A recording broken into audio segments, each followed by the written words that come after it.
What is up, everybody? This is Ethan Klein coming at you live from Los Angeles, California, home of the world champion Dodgers. Coming at you. That's right. Dodgers are the now back-to-back world champs. Yay. Today's episode is sponsored by Monarch Money. Thank you so much to them, by the way. And I will say the Dodgers won one of the greatest World Series of all time. Game 7, a nail-biter. Wow, what a game. What a game that was, eh? Indeed, Ethan. I was watching it by myself, where I don't know, usually I feel like people were surrounded. Were you guys by yourselves, or were you with other people? I was with other people. I was with people for the first half of it, but then I got home and watched most of it alone, except for the very end of the game, last inning. Allie came home and started talking to me, really excited about what she had just done, and I'm like trying to like engage with her. I'm like, that's great, sweetheart. It's the last out. Hold on. Not now. Yeah, I would usually never do this, but can you give me a minute, please? Yeah. Yeah, it was just incredible basable. A big shout out to the Blue Jays. I mean, like amazing. They played amazing team, good, man. And there was like in alternate universes they won. Yes. It was a coin flip. They yeah. absolutely could have won this series. 100%. But like there was so many, dare I call it divine intervention of like do you dare? getting the catch, the Pages catch. And then the out at home where Will Smith's cleat was How like... about the ball getting lodged into a fucking wall? Well, that was game 6. That was crazy. Yeah. Right, yeah. And then the guy who in the last inning, when the Blue Jays were about to win, they were like one out from winning. Yeah. A dude who's probably one of the worst batters on the team, who's hit one home run the whole season, fucking slams it out of the park. Miggy Rowe, man, he came in clutch. Like, who would have thought? That guy's a hero. Yeah, fucking A. And then Will Smith to the other home run to fucking give us the lead. I mean, it was just... The overtime was insane because there was a point where Dodgers had bases full and didn't score. And then finally, when the Blue Jays had someone on first and third, all they needed to score 1 point to win. And that double play. It was exceptional baseball. It was one for the books. And I'm glad to be a Dodger fan. And I'll say this. I'm tuning into Dodgers for the first time in a while. You guys know that my dad's a huge fan, and I've kind of, since I've been on my own, kind of just tuned out sports because I feel liberated. You're a rebellious teenager. I'm liberated. Yeah. But I've gotten into the Ohtani. Ohtani, yeah. Dude, that guy is fucking legend. He's like not just like obviously a great player. He seems like just such a fucking solid dude. He is. He really is. Classy, calm, great disposition, family man. I will say he was exceptional this season, and then obviously in the playoffs. In the World Series, though, he was like, I was a little surprised by him not doing. He didn't really carry. Yeah. Like, I mean, he didn't do his shit part in the times, in Game but... 7. He didn't do shit. Yeah. He kind of fucked it for us because he gave us a 3-run homer, but you know what? We still fucking won. He's an amazing But I think player. that's just a testament to the Dodgers. Yeah. Like even without their star player pulling weight the last game. Yeah. And by the way, it was like all the role players that basically won the game. Yeah. Most of the stars, other than Yamamoto, didn't really carry their weight. Which, by the way, Yoshi Yobonamo. My God, I can't say his name. Yamamoto. Let's just call him that. Yoshi Yamamoto. He is a fucking ace stud pitcher. That guy is exceptional. Oh my God. The Japanese guys are really like exceptionally good at Did you hear baseball. about the pitcher, he doesn't have like a traditional workout regimen. He instead does javelin throwing as a way to work out his arm. I thought that was so interesting. Yeah. What's working? Javelins. And he does like sick. aerobics exercises where he does a lot of like mat workouts. Interesting. It's a new technique, but you know what? It's working. So yeah. I saw this clip of from a previous game. I forget who they were with, but they intentionally, the pitcher threw the ball at Ohtani super hard on purpose, and the dugout was getting ready to spill out.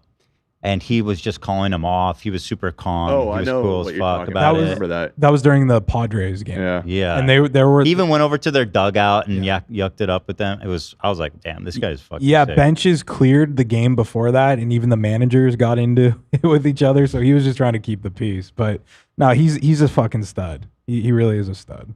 Gotta love it. Like, he's probably one of the greatest athletes of all time, and he's so humble. Yes, extremely.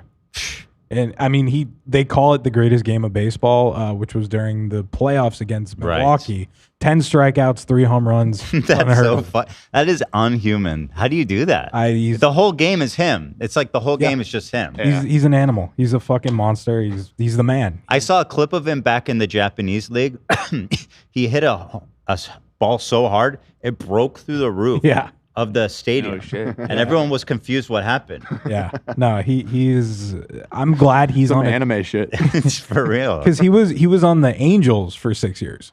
Oh, is that right? Yeah, and he was doing good, but he's now in a place where he can really do his shit. Good for him. Yeah, but Yeah, Dodgers have a good team there. Obviously, they're spending more than any other team by far.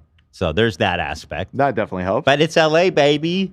Who's paying for that shit, by the way? the Guggenheim owns the team, and then Magic Johnson, I think, owns like 3%. I mean, listen, turned out to be a good investment. The minute that they won the world championship, yeah. a commercial ran, get your world championship merch here. I was like, golly, they were fucking ready. They're always it's ready. Yeah. Fanatics. They own like Topps baseball cards. They own lids. They own everything. Every sports. Well, imagine they lose, though. That would have been catastrophic for like just the bottom line. Right. Yeah. Sure. Yeah. I bought some world champ merch. Hila did. yeah. We Hell did yeah, it. dude. We're invested now. So we should go to a game next season. Maybe we should. Let's go to opening day. I'm gonna be a full Otani simp. I got his jersey. Oh, Zach, hat. getting Ethan really into baseball would be such a hookup for us. A fucking A, dude. You want to go to the dugout club? We can get our own box, right? Like you can Yes. do that. Yeah. How much does that cost? Yeah, let's do Yes, that, you dude. can. How much does it cost? You'll get a deal. We'll be fine. I'm not getting a deal. How much does it cost for real? A box? I have no idea. Like a Well, it box depends for the whole on- season? For a whole season? Yeah.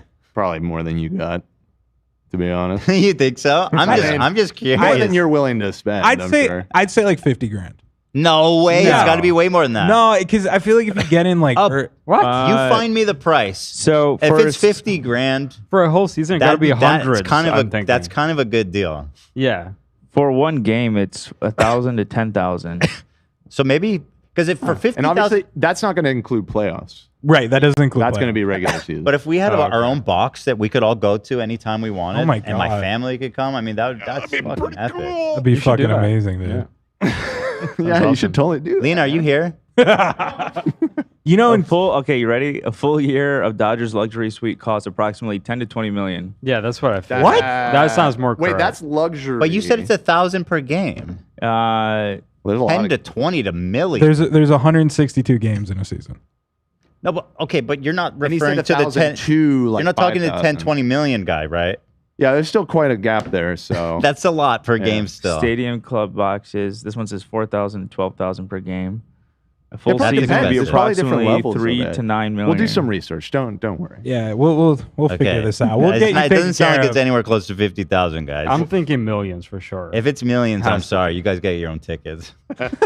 You know what? I'll just take the cash. All right. Do they have like there are- nosebleed boxes for like super like broke ass people that want a box? Nosebleed boxes? Probably not. No, probably. I think there's just like one level of boxes. Yeah. All right. You all right. find me the cheapest box you can. You Go got ahead, it. Dan. I have to speak up for the audience. They're begging us to address the title of the episode. So, yes, we're getting tomatoed hardcore for not. Sorry. Well, not what? You addressing guys don't care about the Dodgers?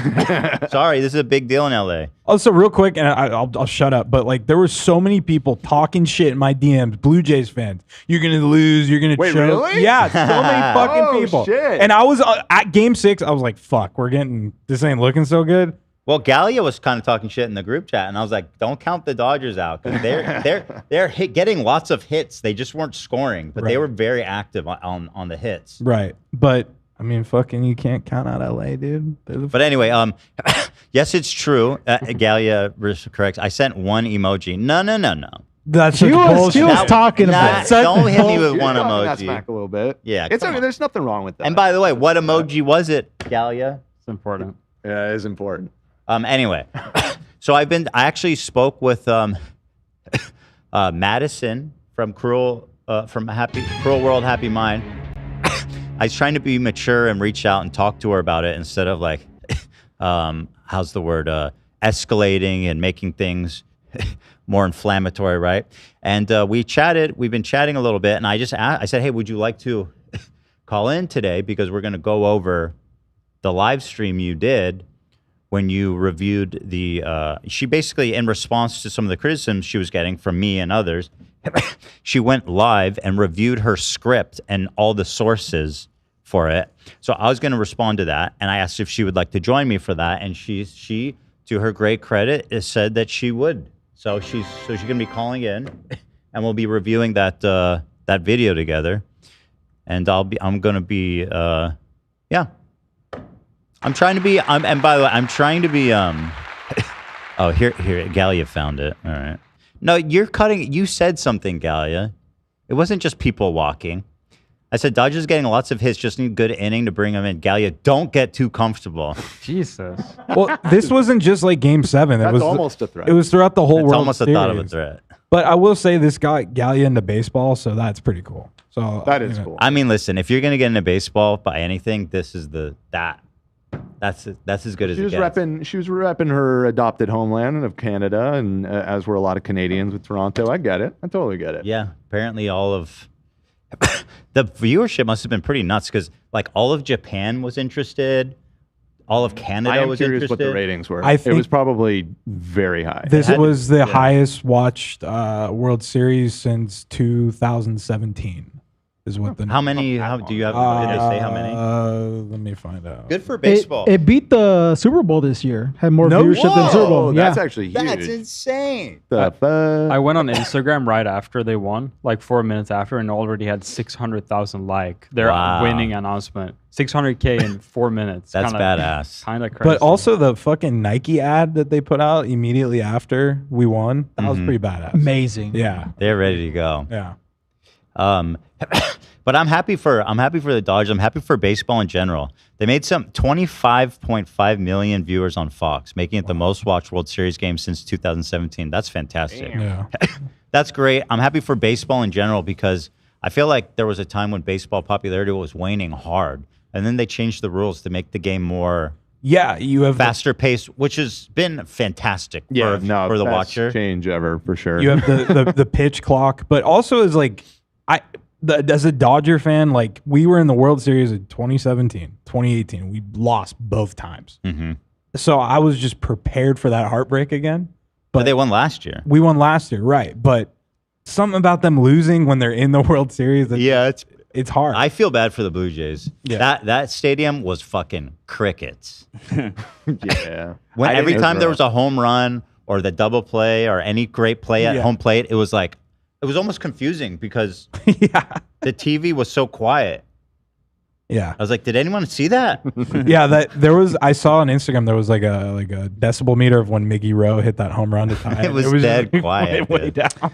I didn't watch the game, but I live downtown now, and oh my god, it was fucking insane. It was in nonstop fireworks. Really? It was. Oh my God. Was there rioting? My dumb ass Yeah. went outside, and I was like, "Yeah, go Dodgers! This is cool." I walked to the corner, and I swear to God, all these cops with riot shields were like Yeah, I running don't towards know. me. I'm like, "Fuck Welcome this!" I to went back downtown, inside. baby. Yeah, it was I- crazy. Fireworks, everything. I was stuck in the middle of two intersections, being fully like they were taken over and cars were drifting around. Oh, And shit. the whole street was just parked. So everyone was out. I went out of my car, walked around a little bit, yeah. and this fire truck comes by and it stops in the middle of the intersection. Everyone jumps on the fire truck my and God. rides on it. They looked really epic. They were like holding the big flag, standing on the Dodger fire truck. flag? Yeah, and the fire truck starts driving, and he's just like standing like this with the Oh, flag. man. It's so sick. It looked cool, but like really get on a fire truck? That's kind of Listen. crazy. That was a crazy moment. Yeah. That was big. That was big. But anyway, enough about the Dodgers. But the next season's going to be hype as fuck because they can go for a three-peat, Dude, fucking, that'd be insane. which would be the only time other than the Yankees who did a three-peat once, what, like 50, 60 years ago or something? No, they did a three-peat. It was 98, In the 90s, 99, and 2000. But also in the 30s, they went, I think, like 37, 38, 39, and 40 in a row. They did 4 in a row? Yeah. Jesus. They have 27 championships. Where are they at now? They haven't won since 2009. Yep, So, exactly. Sorry, Gabe. I think they still have the most though, don't they? 27 championships. Yeah. But anyway, enough about them. I want to, before I get on the call with Madison, there's a few things I want to do. One is tell you guys to go check out our Halloween special, which dropped. And it was such an eventful weekend. Halloween was on Friday. Everyone have a good Halloween. I did. I had a really fun time. I just watched the game. Did you go trick or treating with the boys? Obviously, right? That was that. What was everybody? Oh, we were all dinosaurs like always. Oh, okay. That's cool. Teddy had this giant brontosaurus, the thing with like a pump that blows it full of air. But it was so big, and the back of it just dragged. It was the craziest thing ever. I felt bad for him because it's so hard to walk around in that thing. But Brucey was this cute little dinosaur, and Sun was a little like bug. It's a sun Cute. bug, cute. And yeah, we went to our favorite neighborhood, and the kids they're happy. They got a good haul. It's fun. Yeah, it was fun. It's a good time out there. Nice. Yeah, so that was good. And right, let's go to videos. So if you go to HG Podcast, our video is out now, guys. This is on you. You better roll in here and watch it. Otherwise, I'm out. I'm never doing it again. By the way, this is the serious. best one we've done by far. And I mean, obviously, Tamara did an incredible job Yes. editing it and adding. She killed it. I loved her little editor's notes throughout it. Fantastic. Tamara, well done. Everybody was happy. But it's actually just, it's eventful. It's fun. The whole thing is really good. I enjoyed the whole thing. So go watch it. And watch it again. We have a I trailer. feel We like have a this trailer. video- We have a trailer. We have a trailer. You're Oh, we opening have the a video. trailer. We have a trailer. So anyway, I'm just showing them. But ghost hunting in the Queen Mary at 3 a.m. Not actually at 3 a.m. Clickbait, did you? Oh no! Clickbaited you. Wow. More like 7 p.m. Not as scary, is it? Not really. It's scary. It was dark, you For the know. most part, yeah. Tamara made a trailer. If you need any convincing to go watch it, so here it is. So really quick, just make sure you say hello. What starts as a fun night of laughs quickly takes a turn What's the name of that one demon that's called Zed? Stop that. We're not doing that.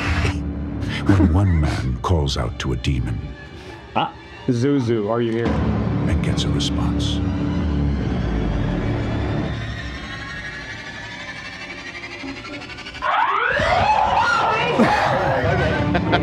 All right, we got to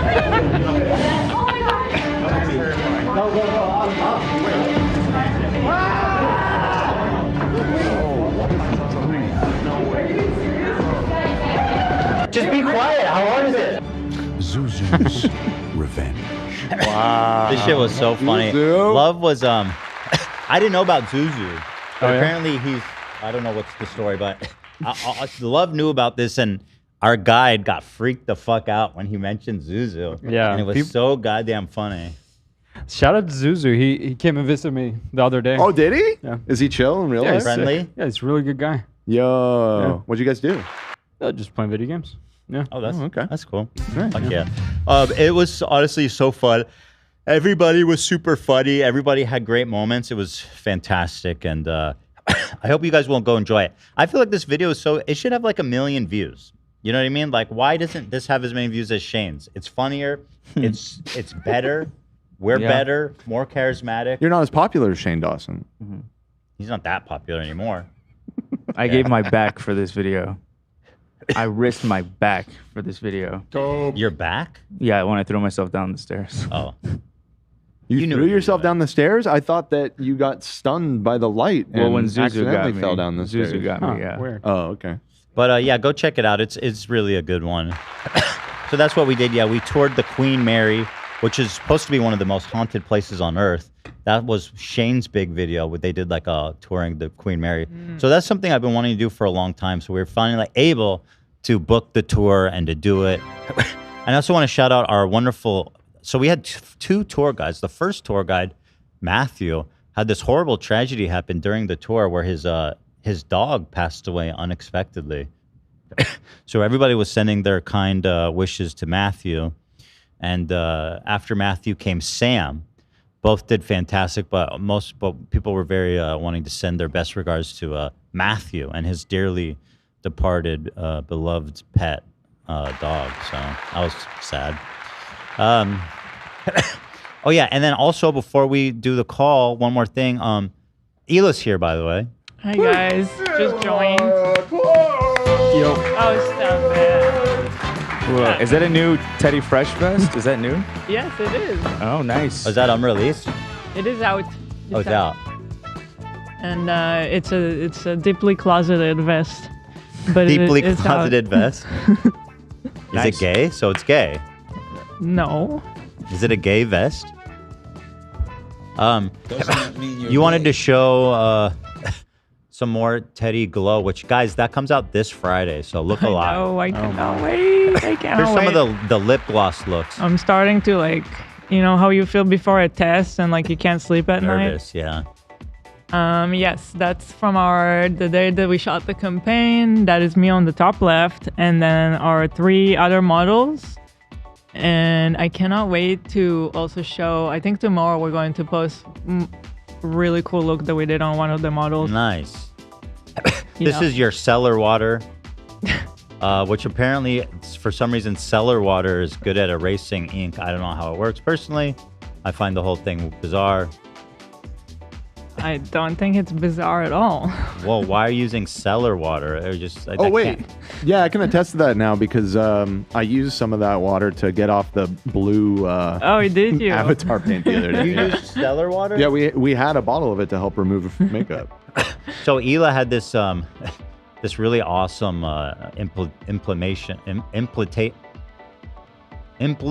what the fuck? Implementation? What are you trying to say? Implementation. Oh. Implementation of the cellar water in action. Very cool. What? What are you talking about? I was saying the cellar water is coolly implemented. Into the product? Yeah. Thank you. Thank Yeah. you. I've been really excited to see the response. People seem to think so as People well. have been asking for prices. Is that something you're prepared to put out there yet? I am prepared. Oh, my God. is it on Should we do social? now? Is it on social? Well, you should post. We haven't shared it yet. We're going to. You can do it now. Yeah. Okay. Teddy Glow. Let me make sure I look at it so I don't say anything wrong. People have been wondering the price of everything, guys. Yeah. Wonder no longer. It's Teddy Glow. Yes. It's all free. Remember, it's free, guys. Okay, so here it is. So the lip balm is going to be $22. Wow. The- I don't know what's a good price for this stuff. So I checked. I did a lot of comparisons. Yeah. These are good prices for the products. Eyeliner eraser is going to be $29. wow. Thank you, Ethan. The plush blush Yeah. is going to be $25. Wow. How do you get that price point? Thank How do you you. get that? Yeah. How do you get? Amazing. And then the eye palette is going to be $52. Oh, hold the phone. Whoa! Is that good? It's good. That's good, guys.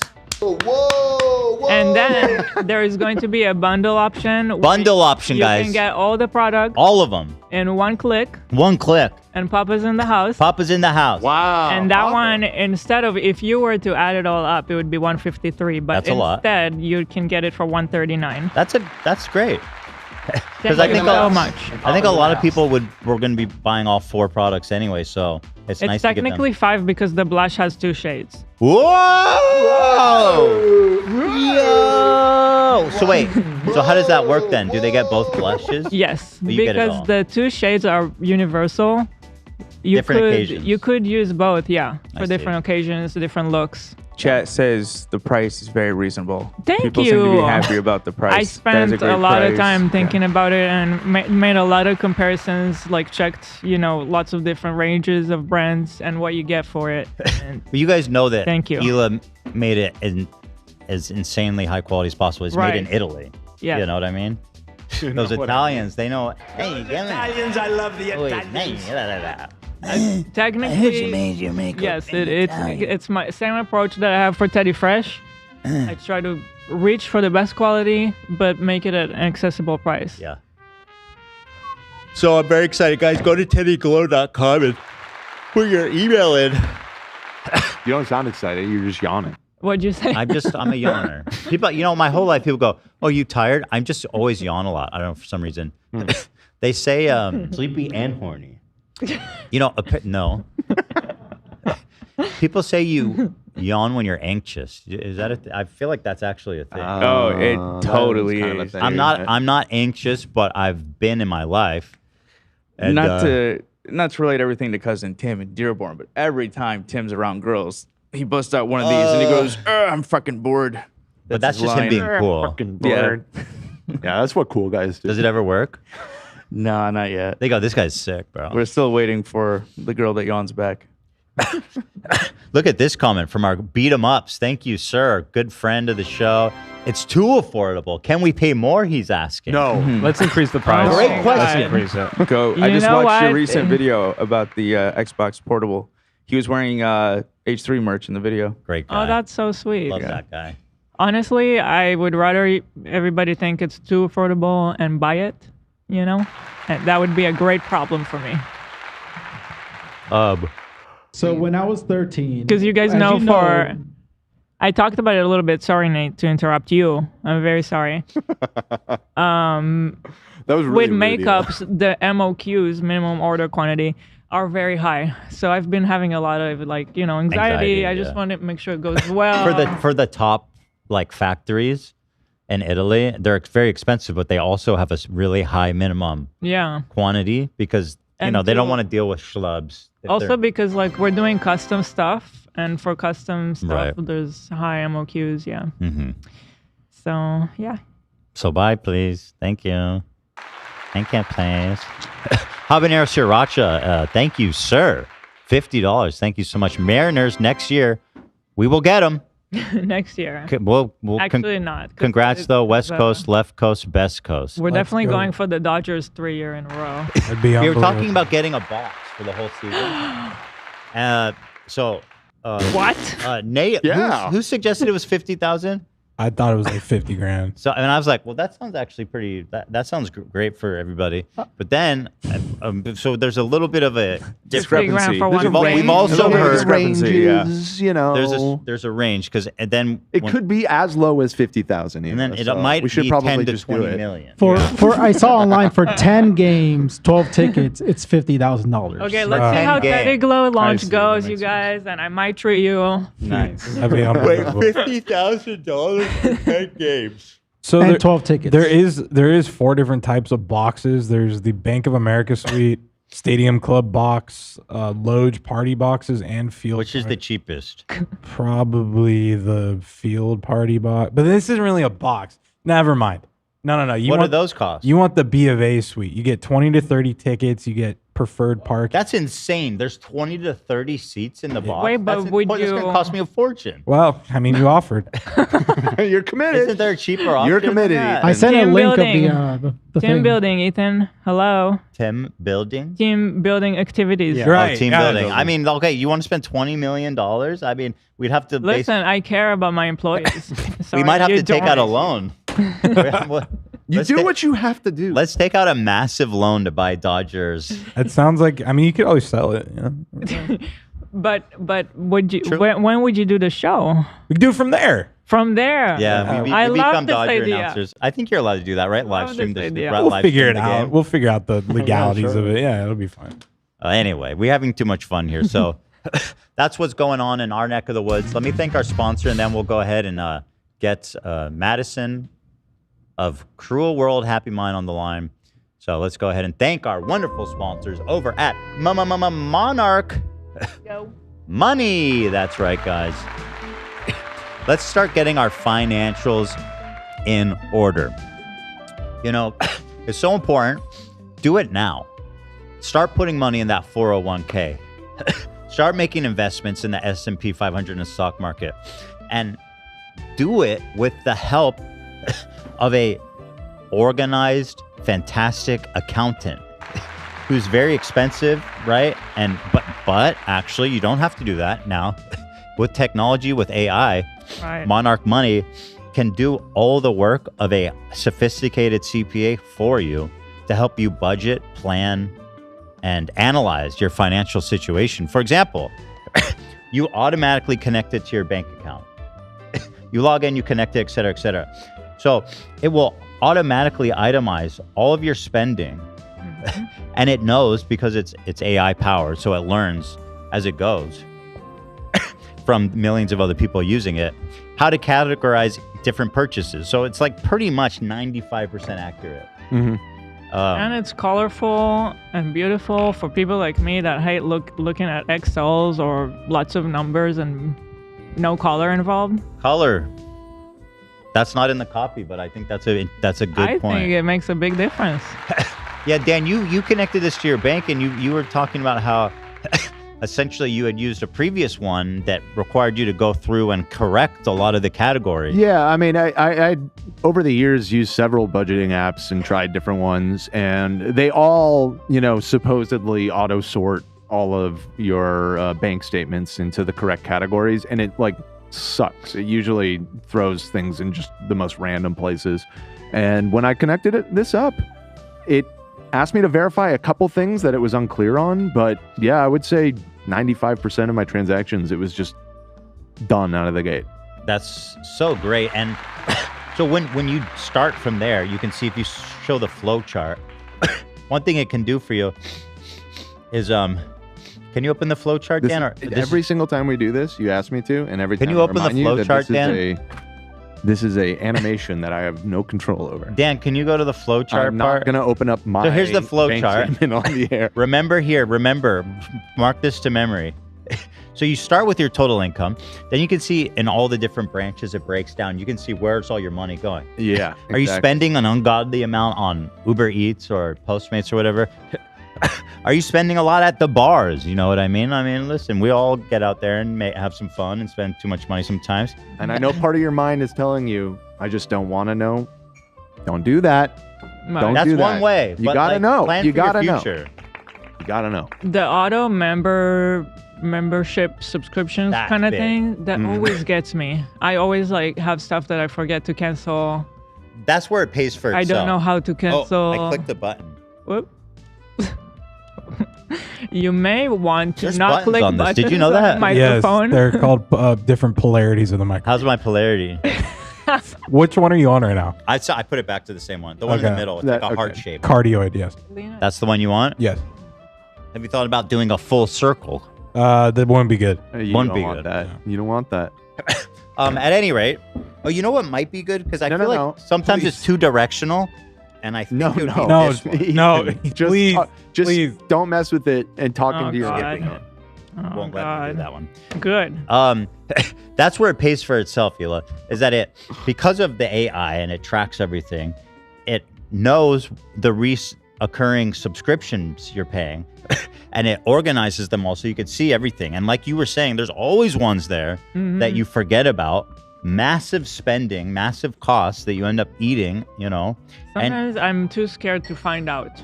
Like Dan said. And also, one of my blocks has always been like, how the F do I even figure out Yeah. who I'm paying? It's just like, you go into this, to your bank account, your credit card statement, whatever, and it's just like, I don't even know how to read the matrix Decode right now. Yeah. the matrix. Yeah. But this is such a great product that I highly recommend to anybody of any financial situation. It's going to help you a lot just to learn your finances, to know where you're spending your money, to make sure you're not wasting money on things you don't need, And best of all, guys, if you use code H3 at monarchmoney.com in your browser, you will get you'll get a half off your entire first year. Wow. Yeah. 50%? That's Yeah. huge.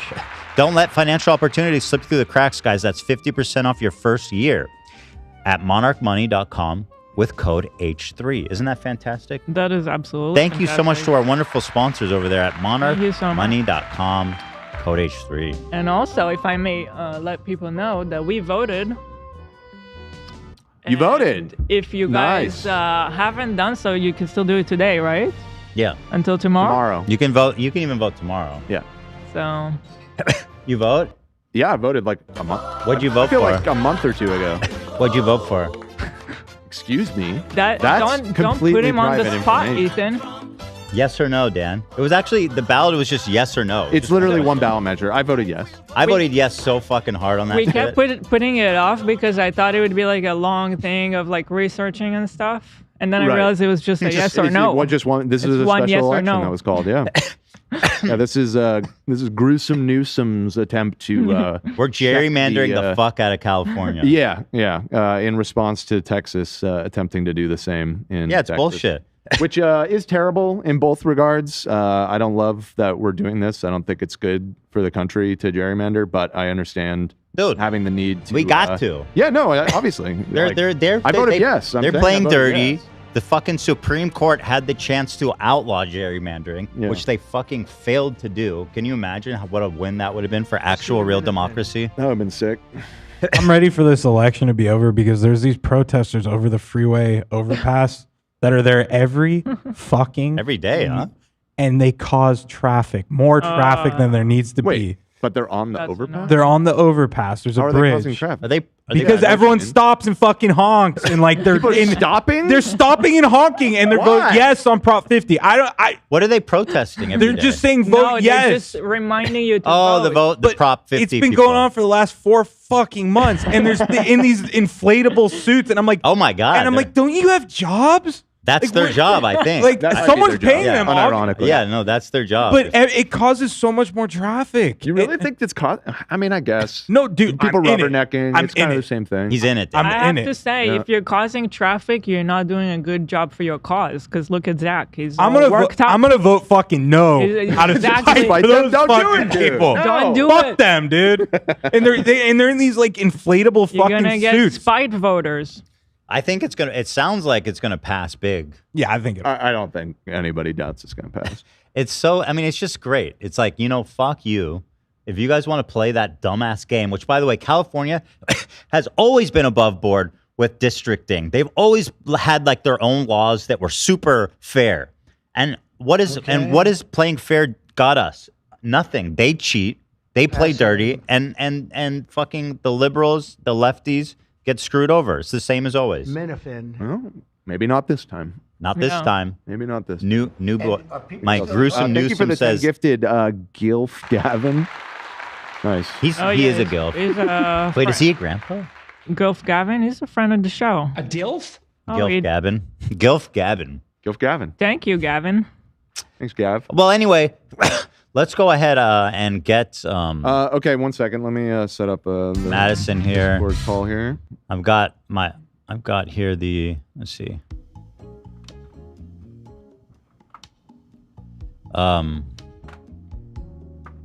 Where is the link to the Am I helping? I don't see that.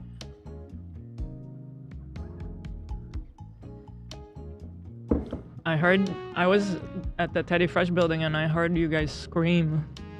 Was We that screamed? in the beginning? Oh, for the Dodgers. For the Dodgers. That Yeah. was so loud. Yeah. Oh, you heard that, eh? Did you watch the game too, Ela? I watched the ending and I'm so happy at least I caught the end. It was unbelievable. Because the boys, oh my God. That day, Bruce was having the most annoying day because he's still adjusting to the new medicine, the Keppra. Mm-hmm. And let me tell you, the one thing a 3-year-old doesn't need is to be more emotional, more irritated. And Yeah. but anyway, I wasn't really able to watch, is what I'm saying. Yeah, he's. But I man. caught the end of the game. Yes, sir. Okay, I think we're ready to go. You ready? Oh, I'm ready. Yeah, All right, great. 1 sec. So I'll kind of set. I'll wait for her to to get on the line. I'll kind of just give a. Oh, there she is. Hello. Can you hear me? Yeah, I can hear you. Can you hear me okay? I can hear you. Yes. How are you? Madison, right? Yes. Okay. First of all, thanks for calling. Nice to meet you virtually. Yeah. I appreciate it a lot. So what I want to do today is essentially review the video you made called Am I Helping? And what you went over your script for the video you made about me. And we can kind of just talk through it, right? And I can express myself, you can express yourself, and we'll see if there's any understandings brought. I'm going to try my best to be respectful, and I want to have a productive conversation, right? So that's my goal here, and Yeah, totally. And let's see how that one goes. Yeah, I honestly, we could probably just turn off chat because I don't want anyone being rude, or we just turn off chat, Dan. Okay. Roger. Yeah, and I really appreciate just having this opportunity to chat, because I think that I don't know, I think a lot of people don't really get the opportunity to have this sort of conversation, or there's just a lot of division. So I don't know, I think that being able to sit down and talk like this is good. And I also think that, sorry, also I have a little bit of an echo. I kind of have to figure out how to. Yeah, sorry. It's something that we weren't really able to figure out while. I'm sorry. Through. That's going to be annoying. Yeah. Yeah. So if I'm a little bit glitchy or something, but yeah, I think that being able to chat, I think that a lot of content creators get really defensive, and a lot of the reason why I make this content in the first place is just to essentially, I don't know, critique the ways in which content creation can go too far. And I'm not beyond that criticism as well. You know, I think that it's really fair to critique the ways that I make content, and for me to sort of learn and grow from that as well. So yeah, I want to have a conversation and be open to learning as well, being open to listen, and yeah, vice versa, you know? I appreciate that. And listen, there's going to be points of contention, right? Obviously. Let's start. There's a few examples before we jump into the I Am Helping video from your original one that I wanted to ask you about. So I'll just start by pulling up a couple of choice examples. So I'll show you this clip and then I'll ask you about it. This is a clip of you. Well, I'll play it and then. Yeah. Ela, on the other hand, has made comments deemed even more insensitive, like calling toddlers terrorists. Rudy was saying that Palestinians are taught at 2 years old to kill Americans. And the Palestinians are taught to kill us at 2 years old. That's pretty spicy. Yeah. Do we have that one? Like that one? What do you mean? I mean... So you said she called terrorist, she said called babies terrorists. I didn't see that. Okay. Yeah, I think that's fair. I guess I would like to know what the insinuation was. I think that's what a lot of people were wondering by the sort of. Well, so let's just. There is an explanation, and people in our subreddit and in our community have explained it. Because it's edited in this really tight way. Like, I get the feeling you didn't get that directly from the podcast. You probably got that from a different source, maybe this TikTok or a different subreddit. She was responding to somebody else, right? There was a question asked that she was considering. But even if that wasn't true, to accuse someone of calling babies terrorists is a extraordinarily mean-spirited. It's an extraordinarily loaded thing to say, right? Do you think there's enough evidence to make such a incendiary claim there? Even if she wasn't responding to someone else, let's assume the worst, and she was like considering what Rudy Giuliani said. Do you think, actually no, she's just doing like this. Do you think that she called babies terrorists? I mean, I think that if she was agreeing with Rudy Giuliani's statement, then that would be insinuating that toddlers are terrorists. But I think that if that was not her, and has made comments deemed even more insensitive, like calling toddlers. Also, sorry, is it okay if I interject here? When I say deemed, so she's made comments that were deemed. So that's not me saying that she's saying that. It's others have deemed it even more insensitive. like calling toddlers terrorists. So I'm not saying that I myself am saying that she's called toddlers terrorists. I'm saying others have deemed so. Do you think that's really a fair way, though, to like exactly. to recount I think that, stuff? You know what I mean? Because it's clearly that's what you want people to feel from that clip. I do think, you know, I don't know if it's what I want people to feel or think, but I do think, as I've said in our DMs and everything, the way that I usually do content creation is if I'm going into a subject that I'm not very versed on, very familiar with, or I'm covering essentially a content creator the way the internet perceives them. You know, I'm covering kind of the online interpretation of this content creator. So interpretation by who, though? Yeah, exactly. Many different people, you know. But not really in this as case. you can see in the script, you know, I've sourced the H3, you know, your subreddit as well. But like I definitely concede. Did you ever source our subreddit when? Well, I feel like there was really no attempts, or very few attempts to represent my response or explanation for things. It really, I felt like, was entirely a one-sided account of things. And I mean, you claim that it's unbiased, but I also find that to be like... Oh, I agree with that as well.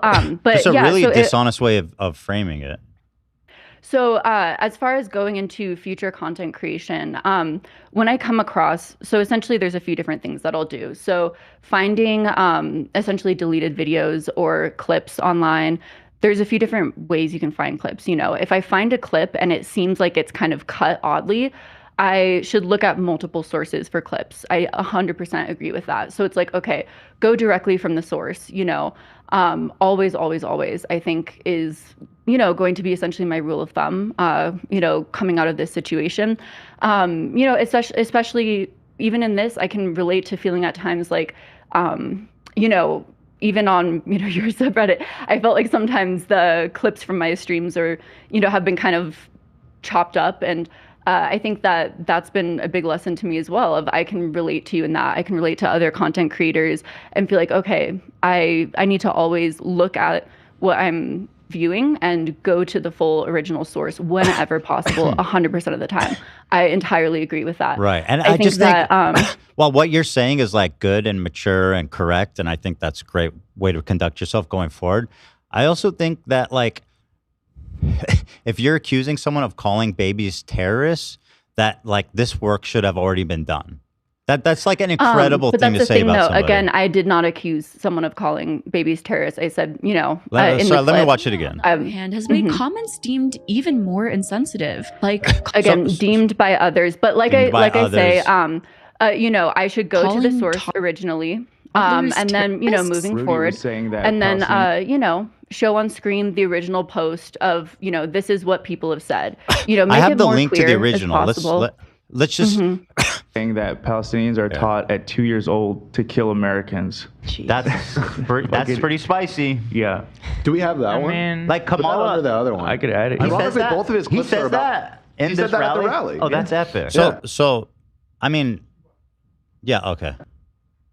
Yeah, we gotta watch the Rudy I'm part. just saying, I really think it's important to people understand. Like, I understand you want to conscientious object, but he is the most pro-Israel president that's ever existed. He literally said about the war. Now, I mean, obviously, we disagree with Rudy Giuliani and Trump, and we're opposed to their policies. So, like, to watch this and then, like, even if it's someone else's opinion, like, not everybody's opinion is valid, worth sharing, right? Like, I might say that the moon landing is fake, but you're not gonna be like, well, one people say the moon landing is fake, and NASA said the moon landing happened, so I don't know what's the truth. Like not all arguments are you know, like have equal merit. I mean, I guess like, would you 100% disavow what Rudy Giuliani said? Obviously, and I've done that a billion times. Okay. Yeah. I just want to make that clear. Yeah, but like, I mean, but you made a 3-hour video about me, so I just feel like. But also, if I can. Hila's here, by the way. I'm here too. Yeah. Hi. Hi. I mean, watching this back myself, it's clear to me that I'm like processing so many things. And when AB says that, I was kind of shocked too, because I haven't seen the clip, and that's what I say. I'm like, I haven't even seen that. I don't know. And then says something, and it's just me processing everything. And plus, I never actually said anything. And so, like, it just seems like the way you present it, you didn't even doubt it, is how I interpret your statement. You say, Hila has made comments. You also say it in plural. Like, there's many comments that deemed blah, blah, blah, blah, blah. So, by the way, the only people making that claim is just Snark. Like, but, when we but end, what are the comments? I actually didn't say anything. And that is your example that you show. You show me not saying anything. But these kind of talking points always come out of Snark. Like, we'll end an episode and then we'll see something like this and be like, what? Like, that was like wholesale invented, right? And also, just another comment on this one is that AB, I don't know if you know, he's Muslim, and he wouldn't just sit here and like sit passively by if Hila was calling babies terrorists, right? Like, that's also kind of an insult to him. Yeah, the thing is, sorry to get. I really apologize. It feels like ganging I up. Totally. I didn't want to chime in because I don't want to seem like we're ganging up. But I will just say on this point that these people who you're sourcing, they don't care about the truth. They're just trying to find any little clip they could misrepresent for their narrative. And again, it is. They don't care that I'm Muslim, I'm Arab. I brought it up. I would not just sit here like an idiot if Hila was like, "Oh, your people are killing people at 2 years old," and I'm just like, "Yeah, okay." It wouldn't happen. Yeah. I mean, I guess to speak on what I have seen online, which again, I experienced this as well, and of not speaking up enough, not saying what's happening is a genocide. And I think that that's essentially a sentiment of you need to speak up more. Sorry, I bumped my mic. And that's what I didn't do, And so, to kind of like listen to that side of this sort of sentiment, maybe that's what sort of happened in that situation is they had essentially, especially Hila, unfortunately, again, I'm out of my depth in here. I'm this is sort of an argument that's, I'm making for, a situation I don't understand. So excuse my ignorance. I don't know what I'm fully talking about here. But, what I can maybe say to that is, with your background, I think maybe people are wanting you to sort of disavow those sort of statements more. Maybe that's what happened in that situation. And because you said, do you know that I haven't? Do you know that I haven't disavowed? I think that, again, with Rudy's statement, maybe they were just expecting like a sort of like, that is fucked up. How dare he say that? Like, kind of thing. Were you watching? Did you watch the whole podcast? Because I don't even know. I would love to see a clip. I would love to see you say that. I don't remember what happened the rest of the podcast, but I've disavowed what's happening in Gaza many times. Yes, I know. And I showed those clips in my section. Oh, so she did. So what was the problem, I guess, with me? What are the many comments that I've made? Yeah. So again, I was attempting to say these are people's issues with, your statements that have been shown online. You said Hila has made comments in plural that have deemed, and then you finished the sentence. So what are the comments that I've made? Mm-hmm. Yeah. I mean, I can go online. I think the main ones that I remember seeing, the main ones that I remember seeing is that and the raid. That was not a comment. She didn't say anything, to be clear. Well, what did I say there? If that's the main one, I mean, that's like a really, like, I don't know if you're understanding the gravity of like how much of a fucked up, excuse my poor language, fucked up thing that is to say about somebody. You call babies terrorists, right? Like that is an incredibly incendiary thing. That's not something to say about someone who like just did this with their head. But also you started by saying to me right now how much you don't know anything about this. Do you know that I'm Israeli and I grew up there and I have family there? Mm-hmm. Yeah. Okay. Are you assuming that I don't know anything about anything? Because like it just seems like you're just making assumptions about me. No, like I'm saying, I think you're just making the worst assumption about me without knowing me, without hearing what I've said. You're putting words in my mouth. I didn't say anything. That is what's happening. There's being words being put in her mouth. I mean, because that like literally. Sorry to cut you off. I really don't want to feel like ganging up. I want to give you all the space. Excuse us for if it gets like emotional and defensive. Yeah, no. I mean, again, I feel like at times, what's essentially happening is I'm being sort of roped in with, this sort of snark drama, those aren't always my opinions. I think what might have become botched in the coverage is I'm attempting to describe what's happened online or what's transpired online. So I'm not, I can see how with my coverage it looks one-sided. Again, I can see saying, oh, I'm unbiased is not fucking true, you know? As I tried to describe in my live, I try and take a broad view approach. So it's like, okay, let me look at what's transpired over here, what's transpired over here. And I don't think I did that enough in this video at all. I 100% agree with that. So just to cap off this one clip, so just to confirm, she did not say babies are terrorists. Like, do you agree with that, right? Yes. Yeah. Again, it seems within the context of the clip that she's agreeing with Rudy Giuliani's statements. I'm very glad that you guys have both said you do not agree with those statements. Sorry if this is a broken record, but again, the words you use in agreement with her is that she said babies are terrorists, not that she's agreeing with what Rudy. No, you said someone else said it. I acknowledge that. And by the way, the source for that clip is from H3 Snark.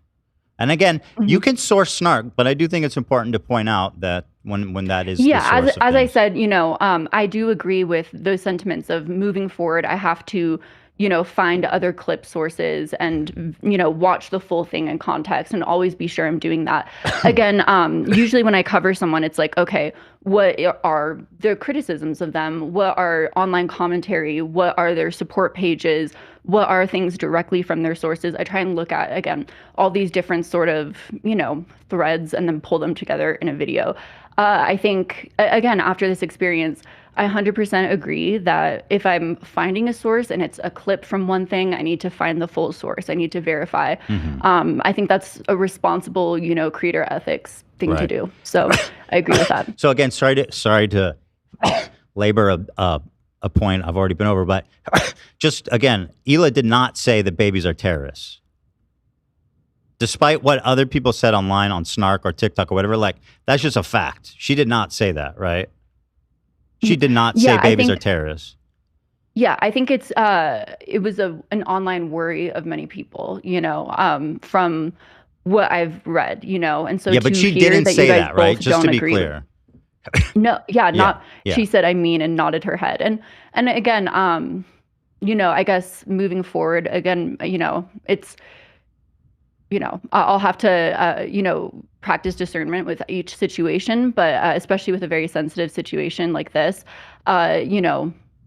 maybe just saying exactly what was said in the video before showing the clip. And, the whole context of that conversation was we were talking about how Trump was horrible for Palestine and he was worse for Palestine than Kamala would have been. So like the whole context of the conversation, if you go back and look at it, is being critical of Trump and Giuliani and all of those people for being, demons when it comes to advocating for Palestinians, or they're doing the opposite, right? They're advocating against Palestinians. I don't doubt that. Here's the beginning of the conversation, just to give Palestine. The movement of not voting is so funny to me. Especially by people pro-Palestine, because if Trump gets elected, he's the most pro-Israel president of all time. It's not good for the movement. Like, he is fucking insane. Like, dude, at his rally, Rudy was saying that Palestine. I guess it's just a little bit before that, but we can move on to a different one. This clip, I guess I just want to get your thoughts on why you included. I just want to get your thoughts on why you included this here. So I'll play this for you, and then you can explain. Here it is. Seem more and more erratic. His statements harsher, bizarre, and more extreme. Hassan Piker has lost all of his marbles. The Mueller rolls are gone, people. Hard hitting, man. Sorry, was that covered? Yeah. My bad. Let me go back. I'm user errors.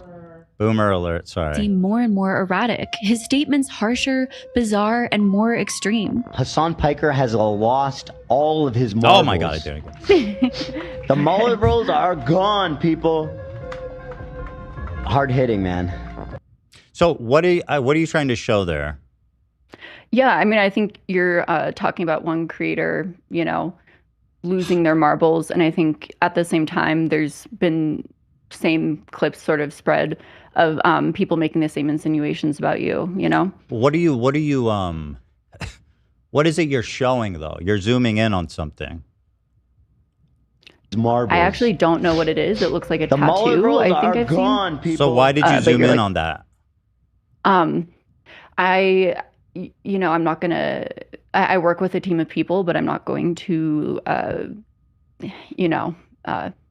talk about their choices, and you know what I mean. I'm not gonna Well, not really, because it is your project. Ultimately, if it's representing you, I would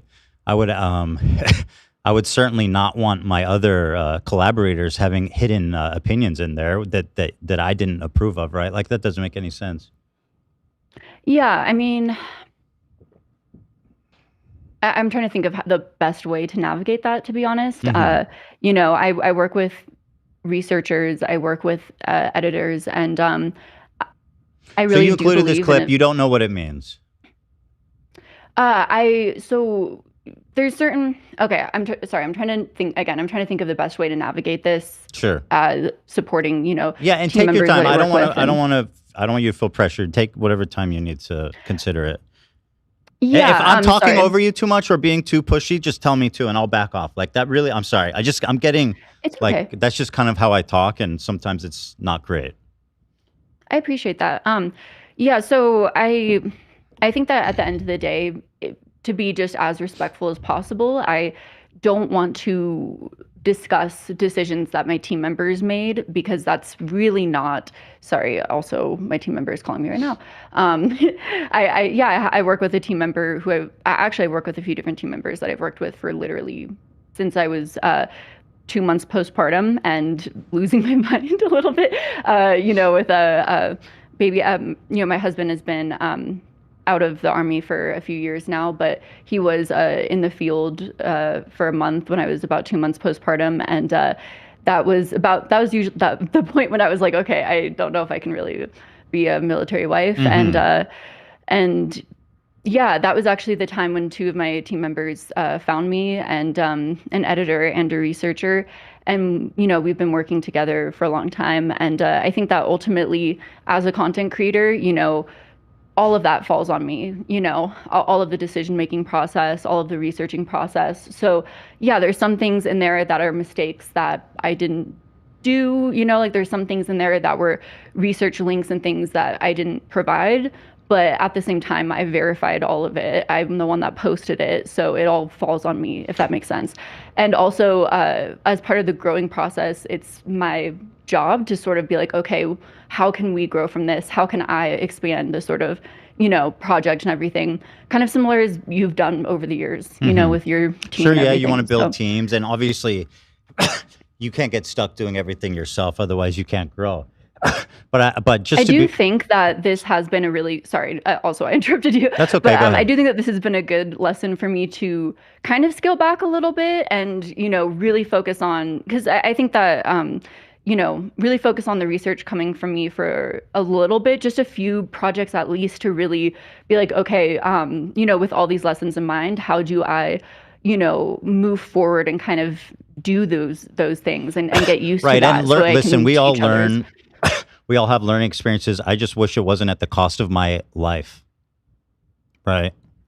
I mean, again, as I've communicated to you, a lot of those, I mean, again, that statement that we just went over, the Rudy Giuliani statement, I can go back and edit out. And any other ones that we come across here, if you show me the full context and I think it doesn't fully apply, or I talk to you and you disavow. I'll leave the edit. I'll leave the editing choices up to you. My point is not to remove but I also or to silence have a positive criticism. Conversation. I just to kind of exactly. But just kind of because I'm not sure if you answered. So what? So do you have an opinion about why there's harsher, bizarre? Why you're zooming in on my leg here? I'll just play. It's really short. Has lost all of his marbles. The mullet rolls are gone, people. Hard hitting, man. So there's a very deliberate effort to zoom in there, right? Yeah, I don't know. I mean, I guess my main question is, why was your leg up when you were That happens all the time. chatting? I mean, I do that literally every episode.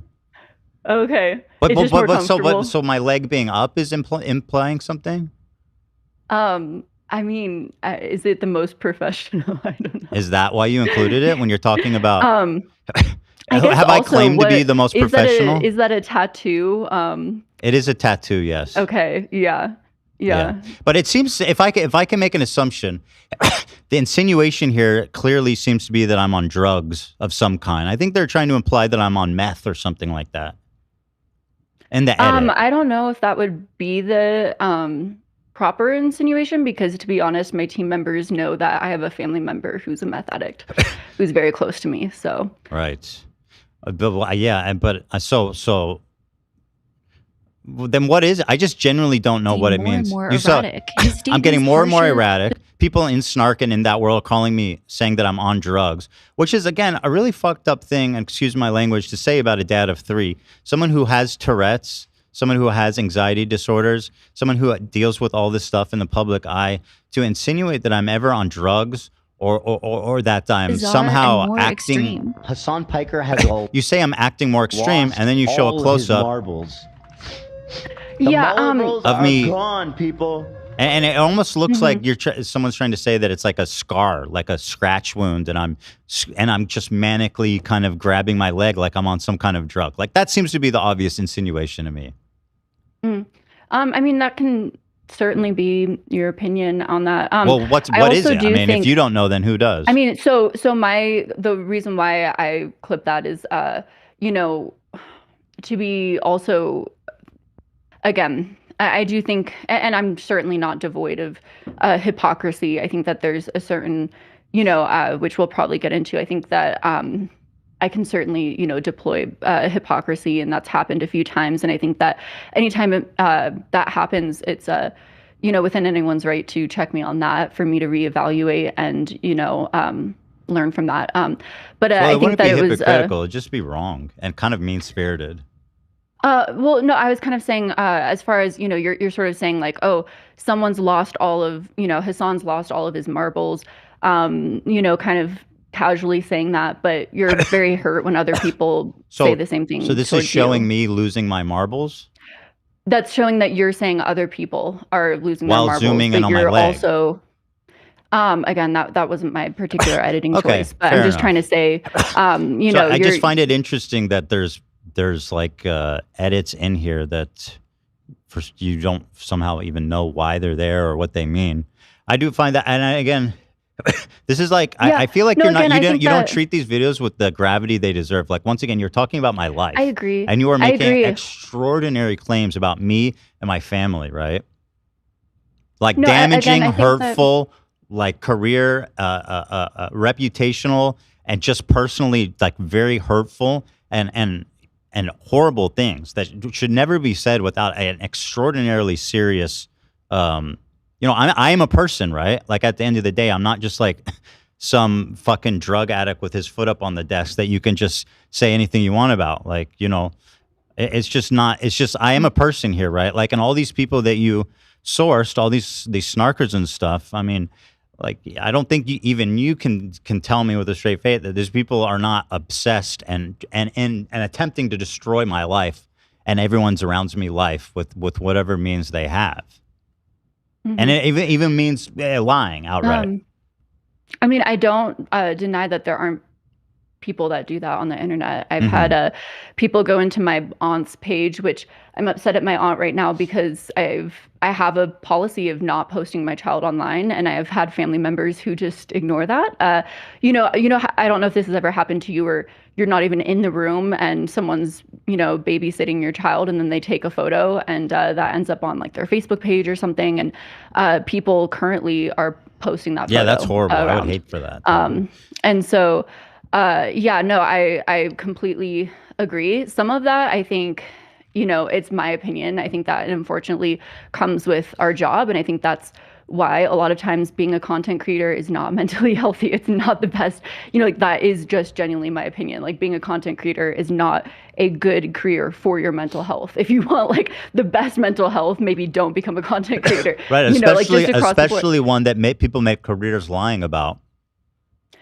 But yeah, I mean, but at the same time, you know, when it comes to, you know, speculation, I think, you know, again, I have a family member who's really close to me who's a meth addict, and also I think in general that addiction is very misunderstood. I'm not addicted to drugs, by the way. I don't take drugs.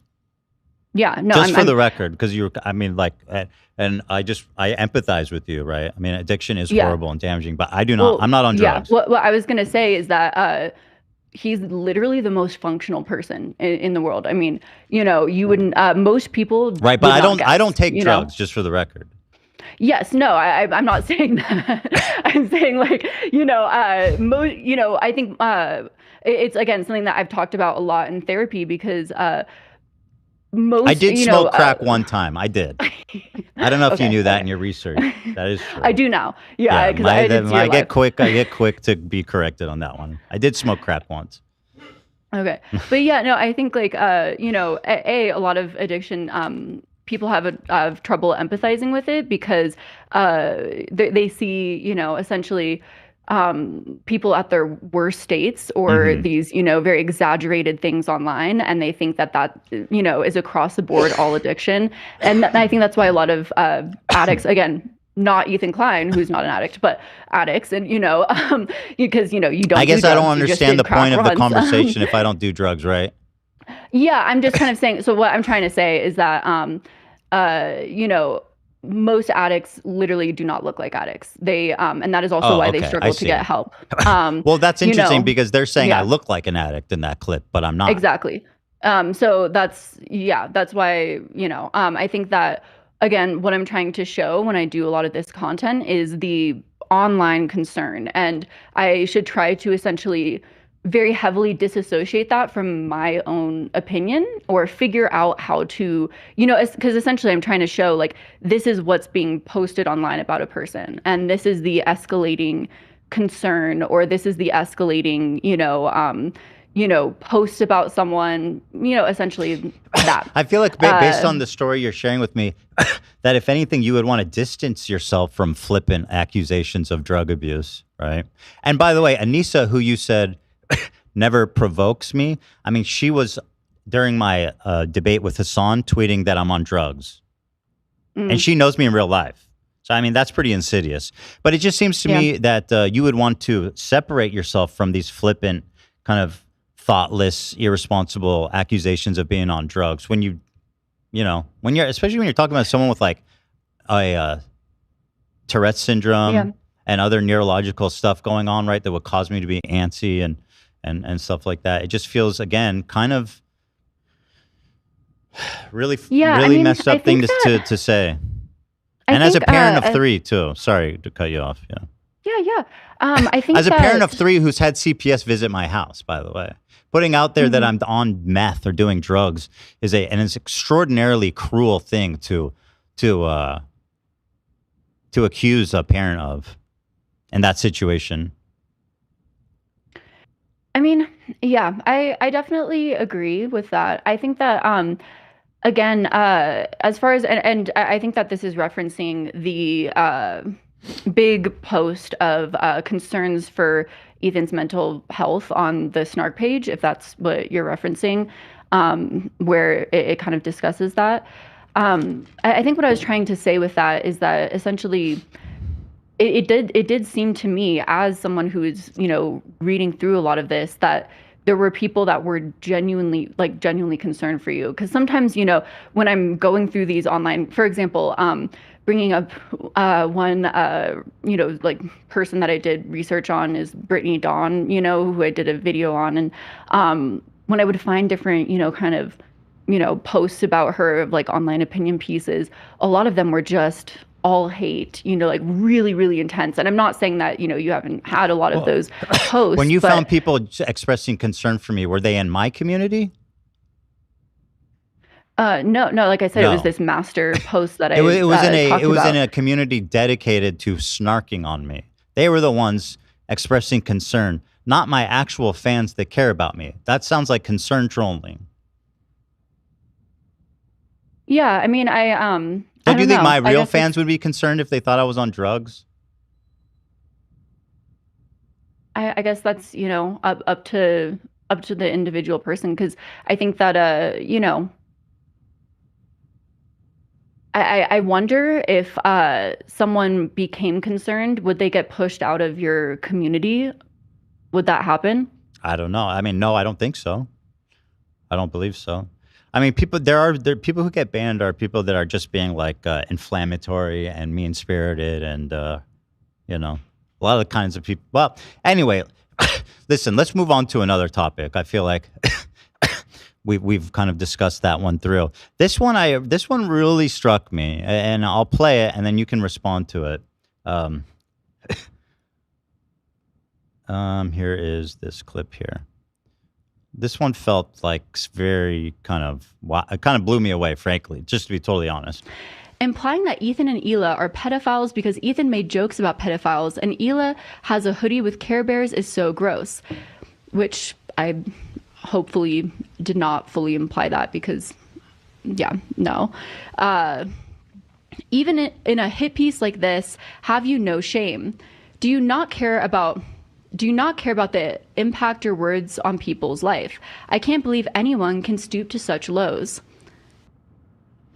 Actually, I prefer to even show you the original clip. That was your kind of explaining it. Hold on one sec as I pull that.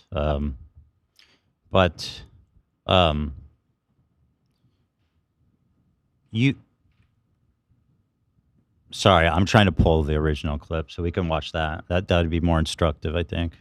Mm-hmm. Yeah, and I definitely, I feel like I did not go about this the right way at all. If you can see my original script, I was going to say something completely different, and didn't opted to not say that. Sorry, I found it, by the way.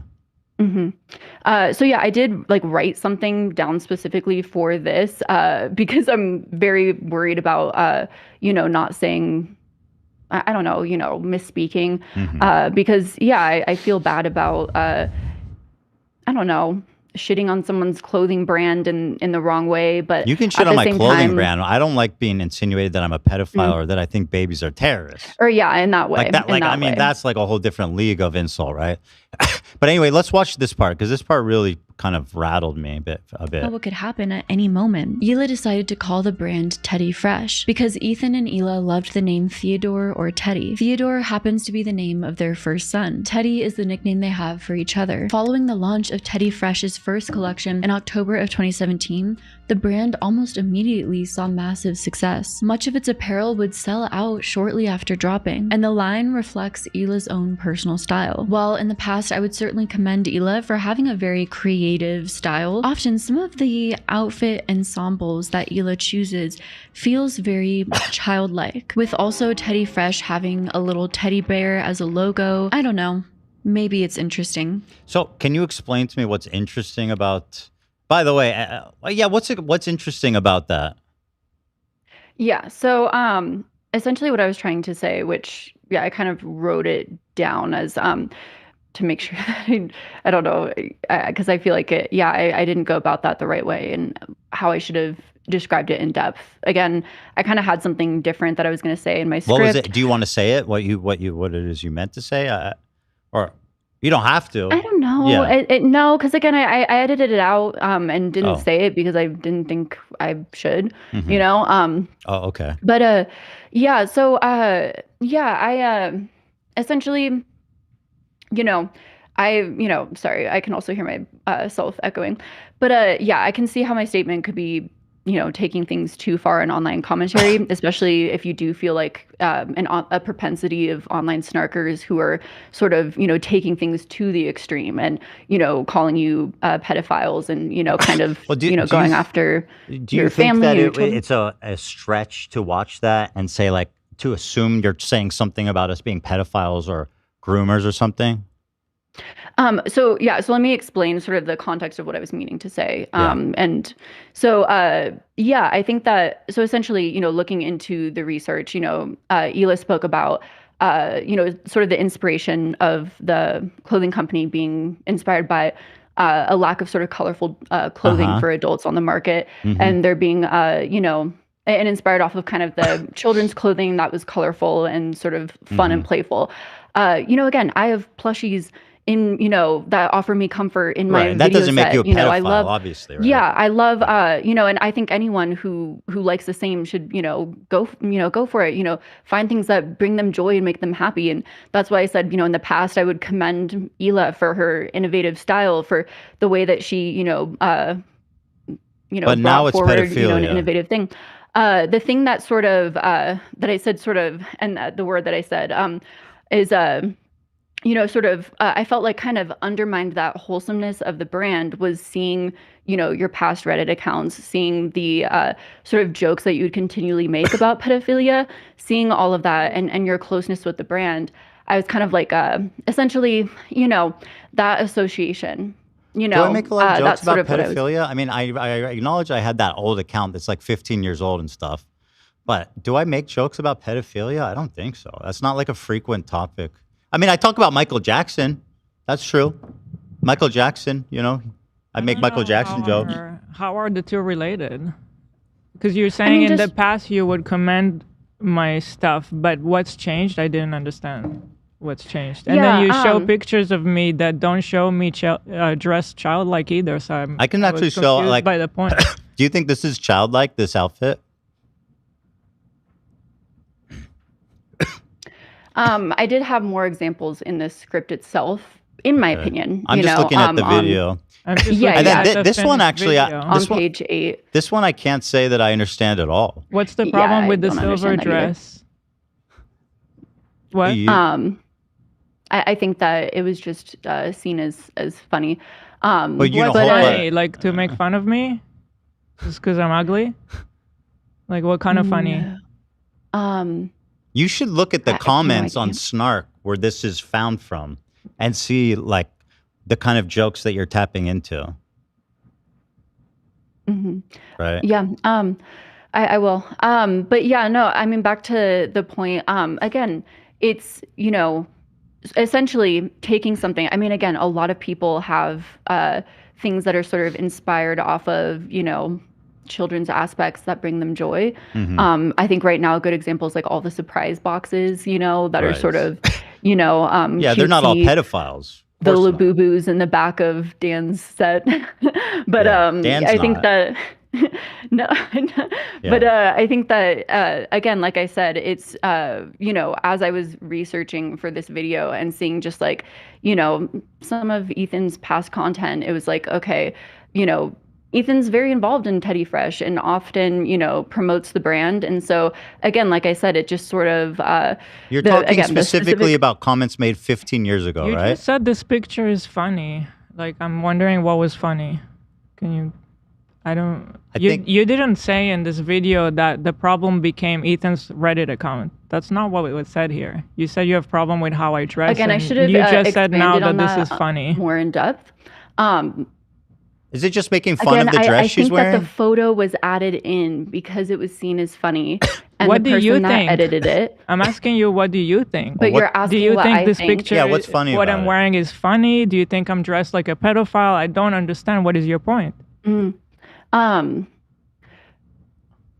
Yeah, I think that I think that if you're asking me what my specific viewpoint is on that particular outfit, do I think it's like really trendy right now? No, I don't think it's really trendy right now. Okay. Do I think it's not like, trendy? So the point is that I'm I out don't of know. trend. That would be a different video. That's Sure, you like- can make that video that I'm not trending. I don't know. enough. Yeah, I feel like it's Sure. So this is another, your kind of editor kind of sneaking one in on you again? it's a bit of a straw man, but if you want to talk about that particular photo, yeah, we can go in depth about what's a straw man? that outfit. The photo itself. The photo is in your video. How is that a straw man? I mean, yeah, no, but if we want to debate the specifics of that photo itself, we can talk about that, you know. But if we want to talk about the sentiment that I discussed and, you know, why I meant that and why I think I should have expanded more on that, so it wasn't, you know, taken out of context, we can discuss that as well. These are the looks, by the way, you included in your research to say that her clothing is childlike and quote unquote interesting. So, like, I mean, yeah, I would say that is childlike and interesting. The blue face is my artistic impression and how I interpreted famous art that I was inspired by. The other ones are Y2K inspired. Mm-hmm. Yeah, and again, I would commend that for being fashion forward and everything. Okay. Like I said, you know, Ethan's past comments simply, in my opinion, sort of undermined the Just to be clear, wholesomeness. we're talking about 15-year-old accounts posted from an account with the name troll in the name. Yeah, and just you know, to be clear, so that's the part that ruins the current day, that makes you suspicious of us in current day. Is just to be clear? Is there other ones, or is it just the 15-year-old Reddit account? I mean, again, there's been some other consistent jokes. I mean, if you want me to like create a document and send it over, compiling, well, you already did a 3-hour as many video recent about jokes. It. You know, but yeah, but like I said, you know, I agree. I should have expanded on that. If you want me to expand on it, no, it's I can. Okay. I just, you know, what's interesting is after this part, I'll let it play a little bit further. What you say is interesting a afterwards. Little teddy bear as a logo. I don't know. Maybe it's interesting. Wow.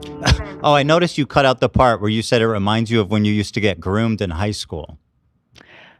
I think that was at the end of the video, but we can watch that one too. No, I remember it. Oh, no. Wait, what? Wasn't it after that? Oh, my bad.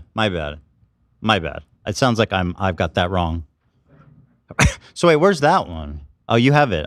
I apologize. I am totally wrong on that one. Here it is. That being said, Ethan accuses a lot of people of being. Let me just go back to give. And remember, folks. Oh, this is about the Reddit Ethan account where you accuses a lot of people of being pedophiles and makes a lot of jokes about this one. I'd like to say really quick. Dresses.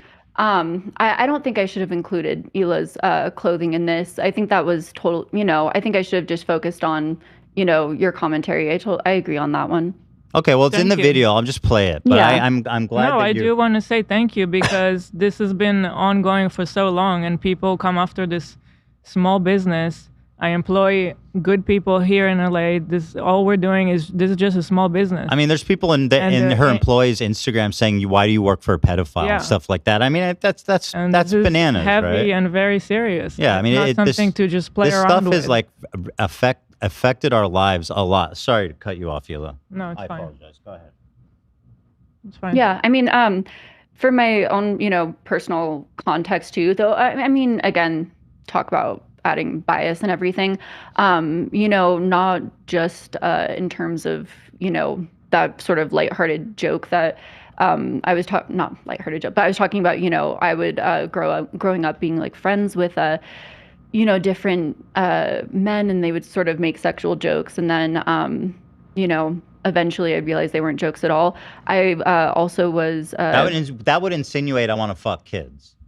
That's that's the direct logic from that statement. In fact, let me just play it before we talk about it. And makes a lot of jokes about Hila dresses kind of childlike with a little teddy bear for her fashion brand. I find all of that interesting. It reminds me of when I was really young and naive and had people who I thought were guy friends that would make a lot of sexual jokes towards me, and then they would kind of nudge me and say, it's just a joke, we're just joking around. And then I would always be shocked and disappointed when some time would pass and they would try to make a pass at me. Over time, when I became less naive, I realized that those jokes weren't really jokes at all, that they actually meant what they said the entire time. Ethan's old account has just so you know, there's been 0 accusations against me for anything, even talking inappropriately to fans and of any age, anywhere. I don't have a Snapchat. I don't engage fans in DMs. So if anything, the insinuation, and again, I want you to look at it from my perspective, right? Yeah. The insinuation that I'm grooming people, children, is not okay. It's just not. It's so destructive. It is so mean-spirited. It is, so, and by the way, it's completely without basis. If anything, if I can add, you bring up again here that I dress childlike. Where do I dress childlike? Me, Eli, have 2-year age difference, by the way. Again, I did say I don't think I should have added that clip in that part because I was focusing on then Ethan and stuff.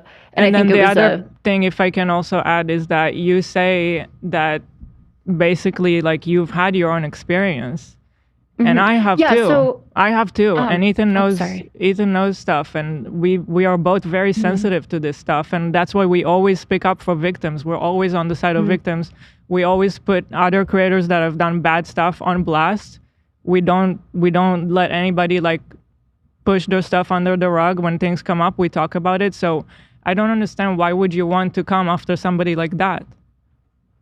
Yeah, I mean, honestly, when I was, 16, I was born in Orange County, got, essentially recruited into a modeling agency and kind of part of the industry. And, there was a few different photographers that, did some pretty fucked up shit. And a lot of times it began with jokes, But that reminds me, reminds you of me? I think that in general, my personal opinion is that from my experience, jokes can sometimes not be jokes at all. Just to be clear, we're talking about 15-year-old Reddit account with troll in the title. Yeah, I mean, again, like I don't know you as a person. This is me like, covering situations and just seeing a lot of jokes you actually being made. glazed up Hassan pretty hard. I mean, at one point, even way more recently than me, he has videos saying he always knew Hannah Montana was a little slut, and he says if old enough to count, old enough to mount. Hassan said that like 6 years after my Reddit account was inactive. Yeah, and if he said that, I think that's pretty fucked up, So I expect should I expect a video about how he's a pedophile? But much like the drug thing, like you have a personal experience with a drug addict, you know how serious that stuff is. I don't know, why would you want to participate in like wrongfully accusing somebody based on nothing of being a drug addict? Same thing with this. As a victim, why would you want to throw around accusations and make all victims not count? You know how many douchebags there are out there that don't believe victims, right? And they like to say that the victims are lying. Why would you participate in that? Because what you're doing right now is throwing an accusation based on nothing, and you're making everybody else look like a fool. By the way, I feel like I've sacrificed a lot to stand up for victims on the show, too. And we personally lost friends in this industry that accusations came up against them, and, we're no longer friends with them. I think that's why a lot of people felt a little bit disappointed, like by you my can't say that there 15-year-old weren't people. Reddit account with troll in the title. Yeah. Okay. I just want to make clear that that's what we're talking about, not something more recent. Other clips as well. Do you remember what you were doing 15 years ago? I was 10 years old. You were how old? I was 10 years old, 11 years old. Oh, well, you were probably playing with kid toys. Pedophile. I'm just kidding. Sorry. That was deeply unprofessional. I apologize. But yeah, no, I think what was I gonna say? I think there's other things that I can say as well that at least again I don't. Do you think Hassan is a pedophile? Now that I've told you. I would have to see more clips and context, but we can show you the clips. They're very famous. I don't know how you have. I can show it. Yeah, hold on one sec. I'll show you. One sec here. Give me a moment. Here. Self out. Come back again. Now, just as a reminder, this is about 6 years after my Reddit account was expired, right? And after it was inactive. And Miley was around 18 years old. Well, but Hannah Montana was a girl. Sure, yeah. A little girl. Even worse. Yeah. So he said he uses the character name. Anyway, here it is. We discussed the legendary question of all time: old enough to count, old enough to mount? Question mark. I want to say thank you to Miley Cyrus for showing off her camel toe at the VMAs the other night. I always knew Hannah Montana was a little slut. Don't even try to hide it. Look, this is a classic. I mean, is this a pedophile trying to groom people? I think in general, I mean, I don't fuck with the camel toe jokes. I don't think that's cool. What about the pedophile jokes? Yeah, I mean, how old was she at the time? Well, Hannah Montana. I mean, how old would she have been in the show? How old was Hannah? She was like 14 in the show. And the joke is old enough to mount, old enough to count. Old enough to count, old enough to mount. Other way. Or no, he said he always knew she was a little slut. Yeah. About a 14-year-old. Yeah. You said jokes aren't just jokes, right? So I mean, Hassan is a grooming pedophile. Again, that's not cool at all. Yeah. Again, my main criticism I don't think he's a pedophile, for the record. Mm-hmm. I think those were my main uncouth criticism jokes of you made was a the while ago. propensity of jokes that were used. You know, again, my personal experience is that a lot of the people where that would end up, you know, sexually assaulting me when I was underage would, you know, continually push those jokes onto me again and again and again and again. And I would write it off, you know, because I think my trauma response is fawn. And so I would continue to write it off and be like, oh, you know, they're just joking. That's all, you know. I guess I wanted to ask, you know, why did you use those jokes? You know, 15, you know what? So 15 years ago. I can understand. 15 years ago when I had that Reddit account, I have no trouble admitting that I was extremely slow at maturing. Very immature, very dumb, very cringe, right? At the time, pedophile jokes were super popular on the internet for some reason. There was like the pedo bear joke, and just in general, people thought it was funny for some reason then.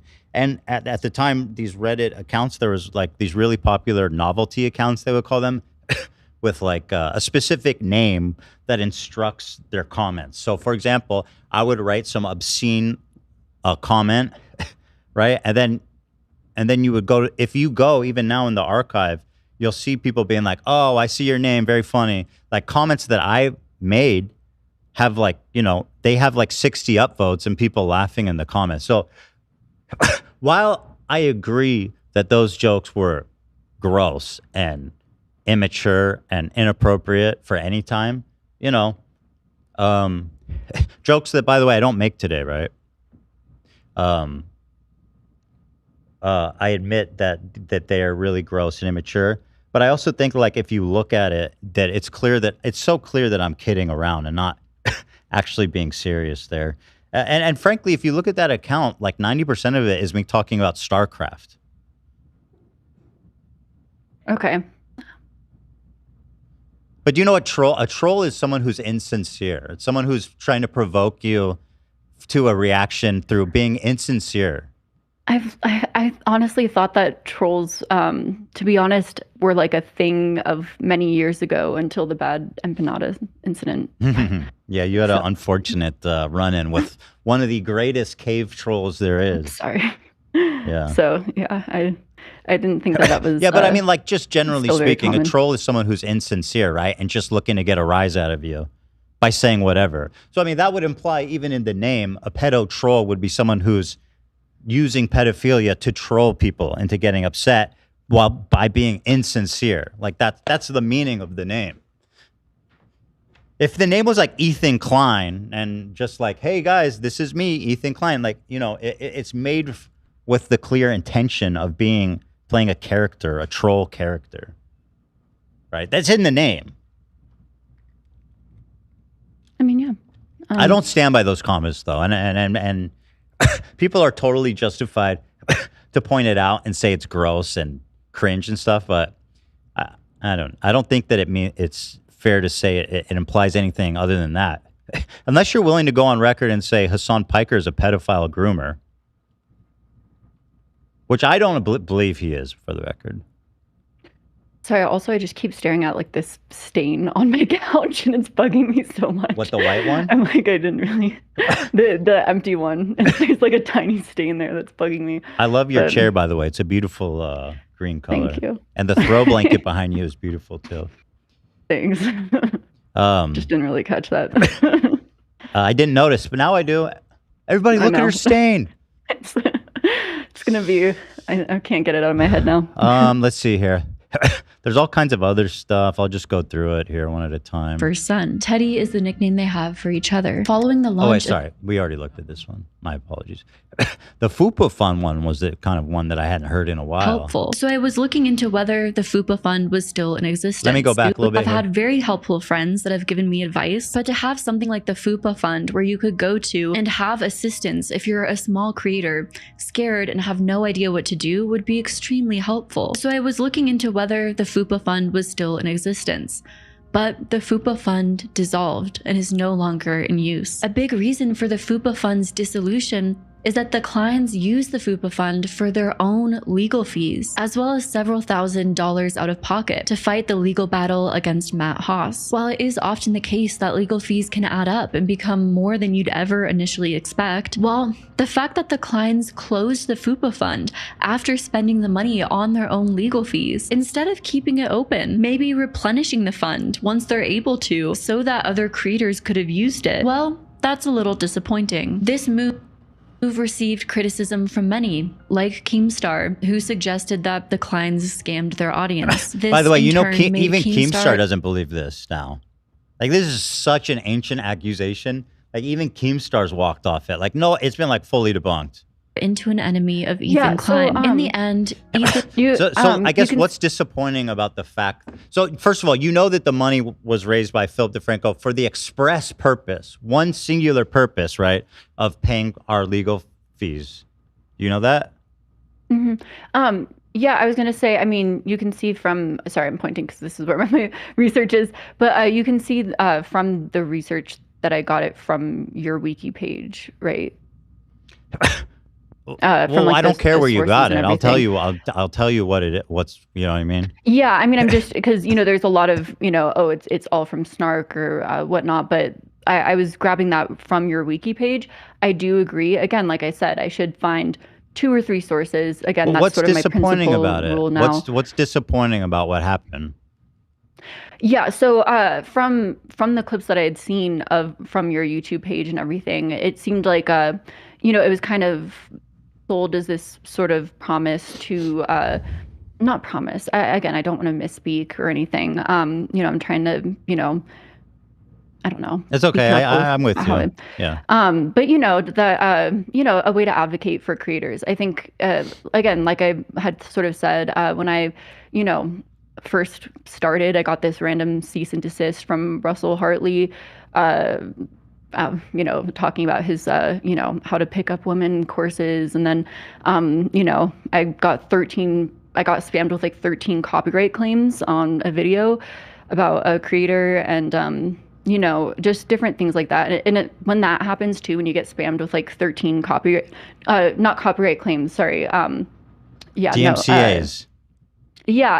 Like a takedown? Claims, not strikes. Sorry, I was making sure. Gotcha. Because sometimes, you get those mixed up in your head, but I want to make sure it's not strike claims. Yeah.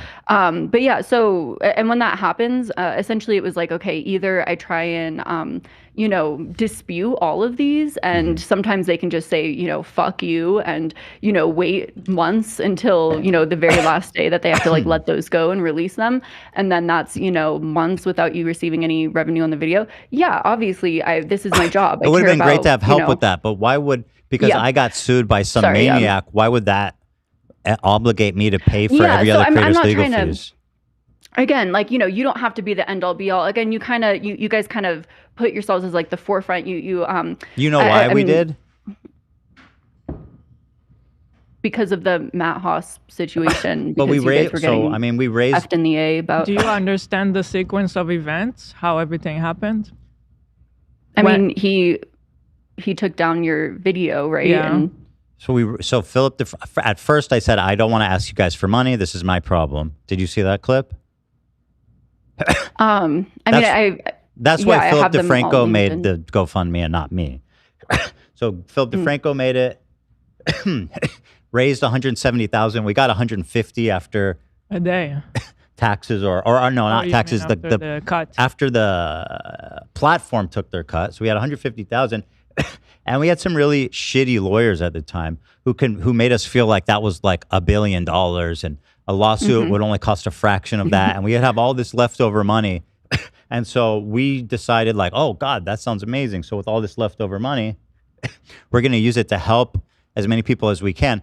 You know, interestingly, we did actually still spend a fair bit of that money helping people during the process of. That's great. Yes. Thank you. Yeah. But essentially, we were under the impression that money would last much further than it was. And you've seen when we show the first bill for like $50,000 that we had kind of like a rude awakening, like, oh shit, this is not. This is not the kind of money we thought it is. We also, in the middle of all of it, went through a very stressful change of lawyers because the first lawyers who told us to take the case on and made it seem like it would be an easy win, then decided to advise us to settle. Yeah, they were. And we were like, no, everybody already donated, that we need to fight this all the way. This is, by the way, Ryan Morrison, by the way, video game attorney. And so the whole thing was very stressful, and but we pushed through the whole way through because the whole idea was to win this, so it would create a precedent. Yeah. For other people, for other creators. Are you aware that that is what happened in the end? I don't know if you. Are you aware that the win is the single most impactful precedent in favor of critiquing commentary videos on YouTube? And it's actually published. Yep. I think who. That's mean. But yeah, I think sorry, I'm looking at the stain now even more. But yeah, no, I want to say I'm not sure how much I dove into the judge's sentiments in the video itself. And again, this is sort of a problem as well when it comes to my commentary, that I want to, again, focus down on myself, working on my content and work on this, because essentially sometimes I'd felt like I would go into these rabbit holes and no one cares about this. I'm just rambling on about, the judge's statements and, but hearing also from people who this is directly affected, from, like you said, like this is your life. It's like, okay, I don't want to, I think it would be better to go into as many details as possible at the expense of, boring a few people, especially if it interests me, then, essentially cutting things down and being like, this is irrelevant. It doesn't matter. Long paragraph reading off statements from a judge doesn't matter. So yeah, but in the research itself, I have statements from the judge and everything. But I guess my point is that in terms of like the best that $150,000 can do, there's probably not a better use for that money than what we ended up achieving through but defending also ourselves. That is what the money was donated for. It was not donated so that we would help other people. That was just us thinking we had so much money being we could do. It was a very much being no good. overambitious. It was a very much no good deed goes unpunished type of thing, right? It did come from a good place of thinking, okay, we can do more than just fight our case. But unfortunately, that wasn't the case. However, I just don't understand, where is your problem with this FUPA scenario? Yeah, no, I mean, again, my question, it's disappointing in terms of like, is there a resource like that for new creators? I'm sorry, but I feel like that's a little bit It's not like dishonest. it's your job, but like car like crashes are disappointing. Like anything that happens is disappointing. Like I'm not sure. What do you mean it's disappointing? I feel that framing general, you just did there is a little dishonest. It feels like the obvious implication is that you're disappointed that I didn't replenish the FUPA. It creates some kind of like an atmosphere that something was done wrong there. Like we either used money wrongfully or something. Like for the viewer of your video, they would be left wondering, okay, so the clients did something suspicious there with the money that was donated. Right. Actually, and maybe I'm wrong. Let's just watch it again. Cease and desist in the mail from Russell Hartley that I had no idea that were extremely FUPA fund where you could go to and have assistance if you're a small creator, scared and have no idea what to do would be extremely helpful. So I was looking into whether the FUPA fund was still in existence. But the FUPA fund dissolved and is no longer in use. A big reason for the FUPA fund's dissolution is that the clients use the FUPA fund for their own legal fees, as well as several thousand. The way you go, like, one of the main reasons, it's like that is the, it's not one of the main reasons. It's the reason why the money's not there. And and also, which I think gets buried a little bit in your explanation, is the reason the money was raised in the first place. Okay.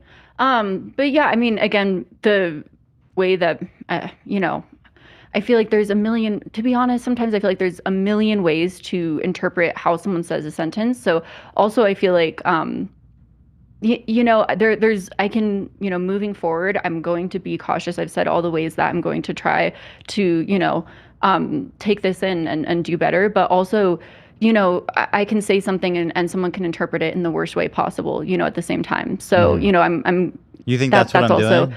I don't think that's necessarily what you're doing here, but maybe a little bit. I mean, again, let me hear this last part. This is the part dollars out of pocket to fight the legal battle against Matt Haas. While it is often the case that legal fees can add up and become more than you'd ever initially expect, well, the fact that the clients closed the FUPA fund after spending the money on their own legal fees, instead of keeping it open, maybe replenishing the fund once they're able to, so that other creators could have used it, well, that's a little disappointing. So I mean, you're directly speaking to the fact that I used the money on my lawsuit and not helping other people as disappointing, and you even say that I didn't replenish, that I don't invest my own money. If I could speak to how I meant to say it, you know, so I went to, you know, I was speaking to, as a creator, these were my experiences getting started. You know, I was excited to hear about the FUPA fund because that sounds like a great resource for creators who are getting into, you know, content creation. Then, you know, looking into your wiki, you know, what it says there, it says that literally, it says all of that information practically verbatim. You know, the information's correct. It's the extrapolation that I felt was malicious. Yeah, and so basically the way that I was attempting to say it is I felt disappointed because creators couldn't have a resource like that. Again, because is there a resource like that for people that are starting out? By the way, I'm not associated with this website. Just to be clear, I don't know what's written here. Just to be clear.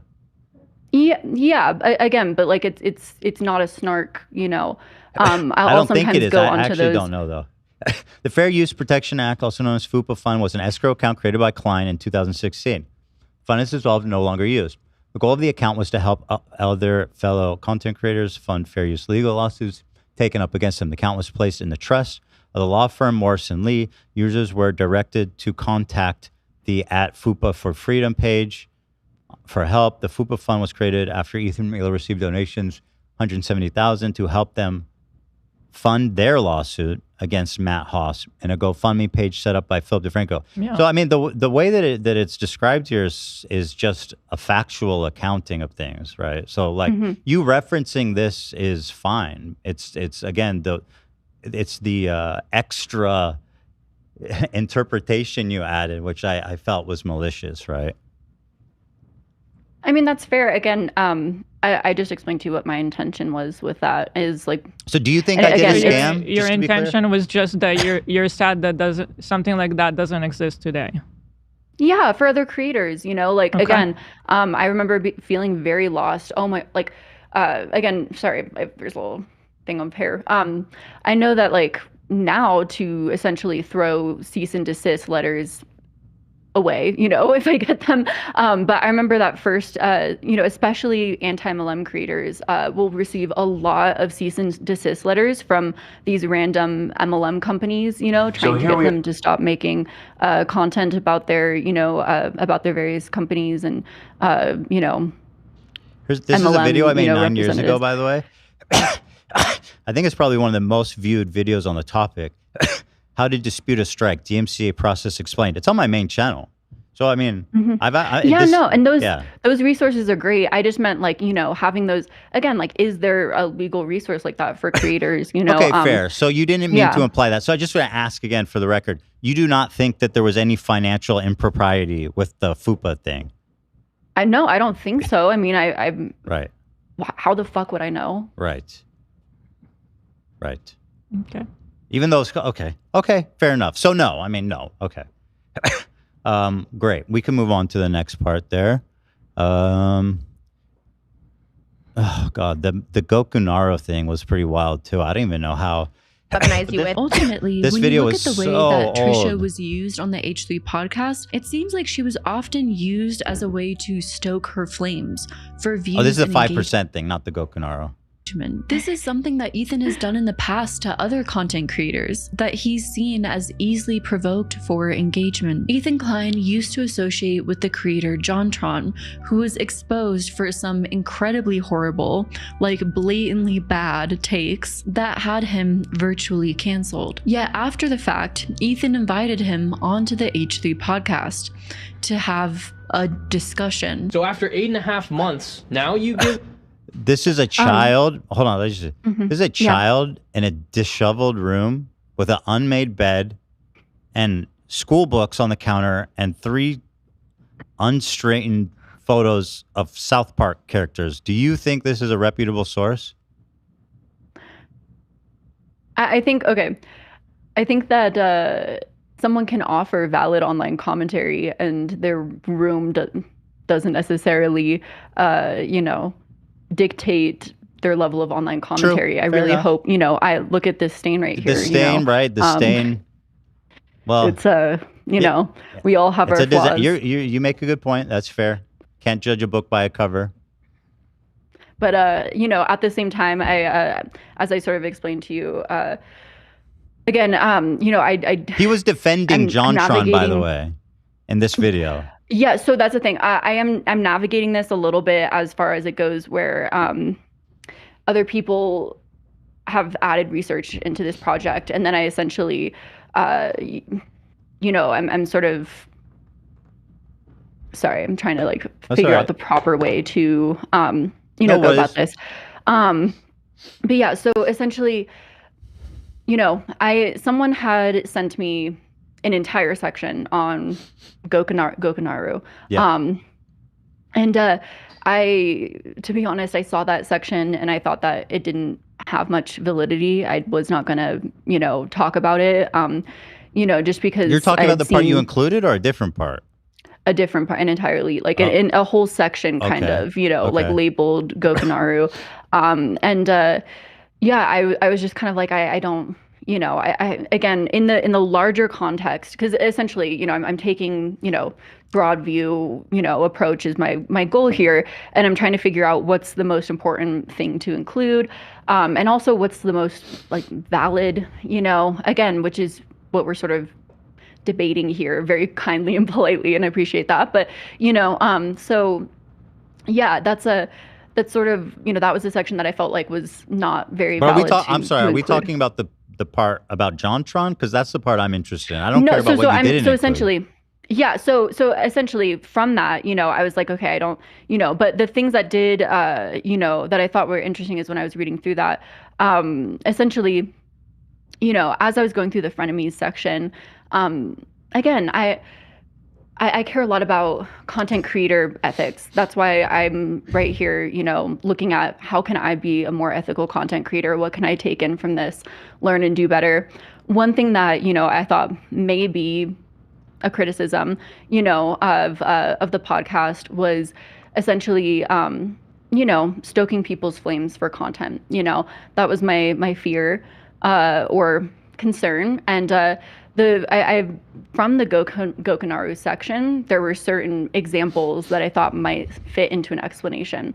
So I kind of, when we're talking about the frenemies situation, about how, essentially Trisha had created, a sit-down video where she was talking about how, I'd have to go through and look at the research section. I don't want to misquote this or anything, but she had said something about how she felt like you were baiting her or something like that, for when she would walk off in a frenemies episode. I kind of remembered those sections, where in the Gokunaru video they discussed, how JonTron, which again, blatantly bad takes.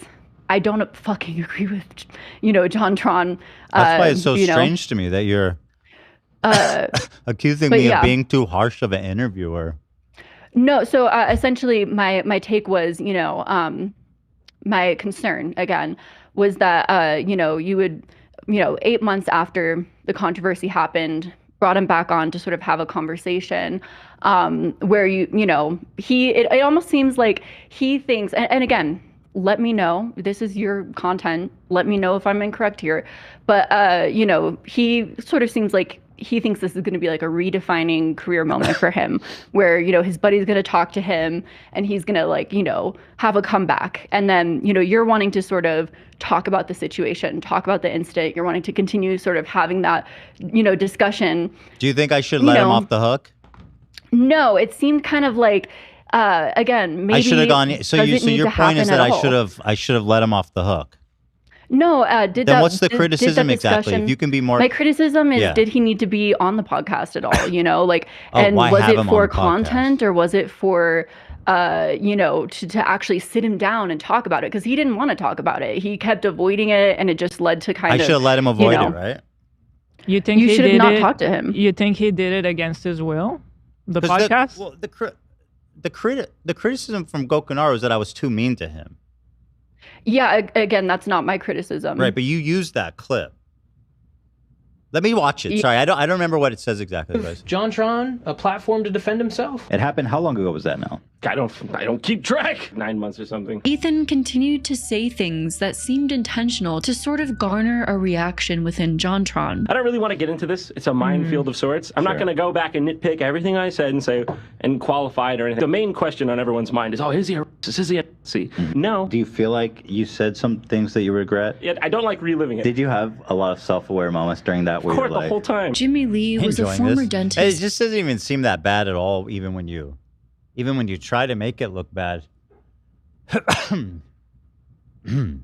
Yeah, I mean, again, my sort of question is, this was months or what was it, 8-9 months after the, controversy happened, where he had said some, pretty fucked up things. I understand, but no, I don't. I don't really understand wanting to sit down and have an interview with him. I guess, what's your perspective on that? So that criticism rings hollow to me because I feel like that is not at all what you're saying in your video. Your criticism was, look at Ethan, he's having a racist dude on his podcast to try to clear his name. It's the opposite. No, it was again. Gokunaru's point was the opposite, and your point in the video was the opposite of that too. No, my point was you were trying to essentially create content out of this controversy, if in the harshest way possible. To be honest, I'll tell you what actually happened because I have talked about this publicly. It is available on the podcast, but what happened is JonTron at the time was like my best friend. We were very close, and we kind of talked about it beforehand. Like, come on the show. Make an apology for what you said. I'm gonna have to rib you a little bit, right? Like, obviously, I don't agree with what you said, so I have to criticize you from my perspective, and here's the questions I'm going to ask you, and here's what you should respond. I think the reason it ended up coming off awkwardly, is because we talked about it beforehand, and then when the moment came up, he started closing down, be like, I don't want to talk about it. Which kind of threw me off. I was an inexperienced interviewer at the time. And also we had a plan going into it. So I was like, I was kind of like unsure what to do in the moment. But that's essentially what happened there. I think he thought this was going to be his like career redefining moment, like, I'm going to, Not so much career redefining, but we wanted to see him give a sincere apology and a sincere, take him back of what was said. And I don't think he was thinking that at all. I don't think he was thinking that at all. I think when we planned things beforehand, we talked about what we were going to do. It seemed like we were on the same page, but it was less on the same page than we thought once things were, actually happening. But the one thing actually that you did include from Gokunar's video, which is this compilation of me pressing John, is actually the one thing he retracted in his video about me, which I'll show you. It's actually even in the description of his video. I'm trying to find the link. Here it is. There it is. Yeah. So it's actually even in the description of his video here. Thanks to Starkilla for pointing out the errors. Above that. The John segment was cut too liberally in hindsight. I encourage you to form your own opinion by watching the unedited conversation here. Did you watch the unedited conversation? Again, this was from a re-uploaded video, but also, again, because I was like, oh, let me add this section in of something that I was going to delete entirely. I 100% agree with that thing of like, if I find a re-uploaded video or I find, snippets online, sorry, my the sunset's setting, so my lighting's probably going crazy. I need to see as much as possible if I can find original sourcing as much as possible across the board, 2 or 3 sources of, information so I can verify is still up with him, by original the way. sourcing. Sorry, what? My unedited conversation with him is still on our channel. Exactly. Yeah. So, I fully agree with that. Okay. So do you think, do you think I exploited John for content, or are you walking back on that? Not that I even care about that accusation, honestly. I find the whole thing a little bizarre. Yeah. I mean, again, just doesn't seem that serious. Yeah, so I think when it comes to ethical content creation, I think that there's been a few cases where, sorry, again, there's just like a weird hair thing. That's just my concern, Same thing with my content when it comes to sourcing, I'm absolutely going to pay attention to that as much as possible, focus my content down. Do you think you've exploited any of these people you've made videos about? You made one about Sydney Sweeney, Ashley Barnes, Danielle Cohen, Anna Paul. So a big do you feel that any of these have been exploitative? Mm-hmm. Yeah, so I think a big point of my content that I try to Most do, but evil, again, like you I called said, OK Baby. You said she's the most evil influencer mom, and actually, she is terrible. I'm not defending her, but I am kind of just pointing out like. So yeah, a lot of times worse when than what I did to John in terms of like editorializing and exploiting other people's, trauma. Like way worse. So a lot of times when I make content, I really try to I really try to understand like their perspective, how they, Do you feel you did what that their to background me? is. Do you felt that you really tried to understand my perspective and background? I thought I did at some points, but understanding your criticism, again, I can see where there are flaws, which I'm, wanting to have this conversation here. Again, I think that if there's anything that I'm not doing enough, that's why I'm listening and wanting to learn, from it. But I also think that that doesn't mean that, influencers are devoid of criticism either. I think that there's a way to sort of find that middle ground. And because as I'm gaining more and more of a following, I'm also part of that camp, I think, I don't think I explained that in here, but that's also a reason why I moved away from MLM content.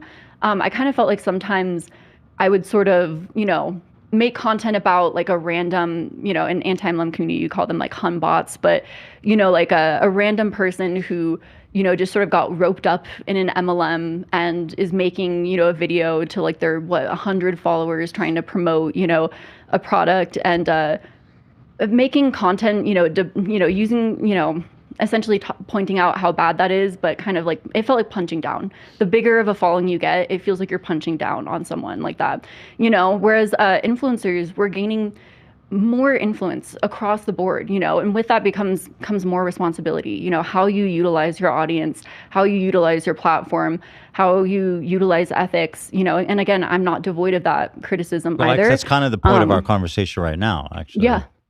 Exactly. And that's why I want to have this conversation. That's why I wanted to have it. And I think the same thing can be said for how you utilize people as guests on your podcast, Well, but I mean, can't that be said about anyone with anyone on their podcast, Exactly. though? Yeah. Yeah, Okay. exactly.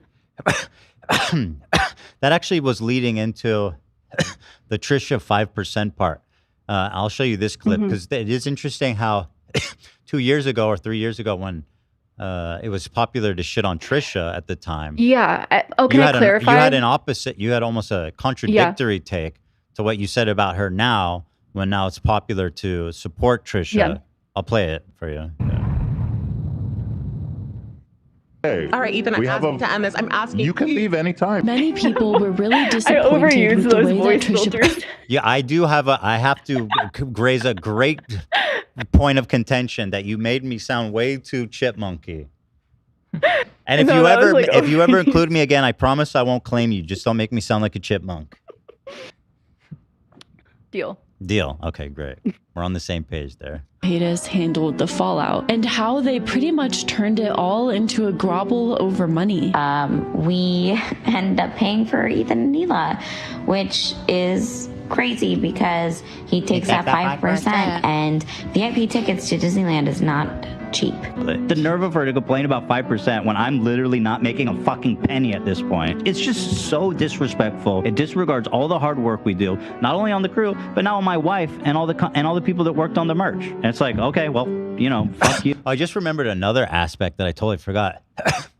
She started saying she wanted half of all of the membership fee. That like she was just taking everything so far. I forgot she even asked for that. And then here's kind of production. It's not like an itemized thing. We are doing the show. Trish receives a 45% cut of the show, while Ethan Klein receives an extra 5% that goes towards production costs. Now, first off, if the show is incredibly successful, incredibly successful, and all you're doing is paying your employees a base salary, putting up a fabric backdrop, a basic table. It's funny. You said fabric backdrop, and then you showed us outside. Is that? I think that was the. Oh, this is in your video. A basic table and mics. Oh, you know that 5% can get pretty chunky if you're. Now, I mean, obviously, you're being a little bit hyperbolic there. Obviously, we did a lot more than that. Yes. Yeah. Podcast is getting tens of millions of views. Incredible success.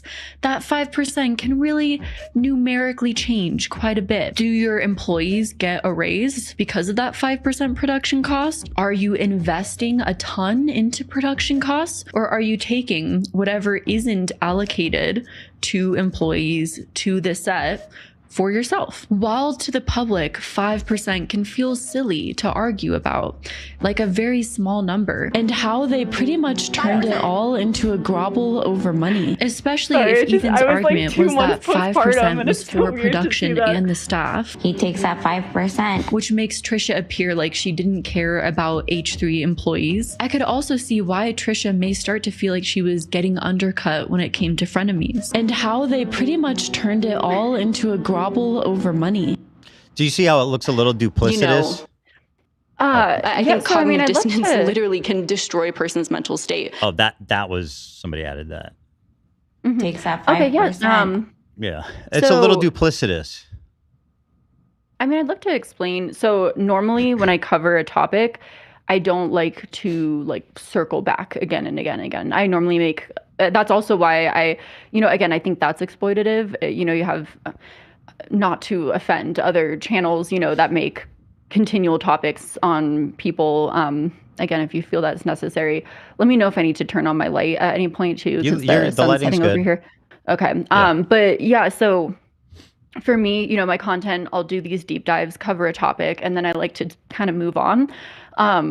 Just because, again, that's my feeling on the matter, especially with the type of content I do, where I'm, covering extensively a subject. If you're going to cover the same exact situation, two opposite ways that fits into the narrative of your video, it just doesn't feel genuine. Again, maybe I shouldn't have. I should have clarified this, but as far as covering Trisha, again, that's why I didn't, go extensively hard on her. I added text to clarify, like, hey, I don't think she's perfect.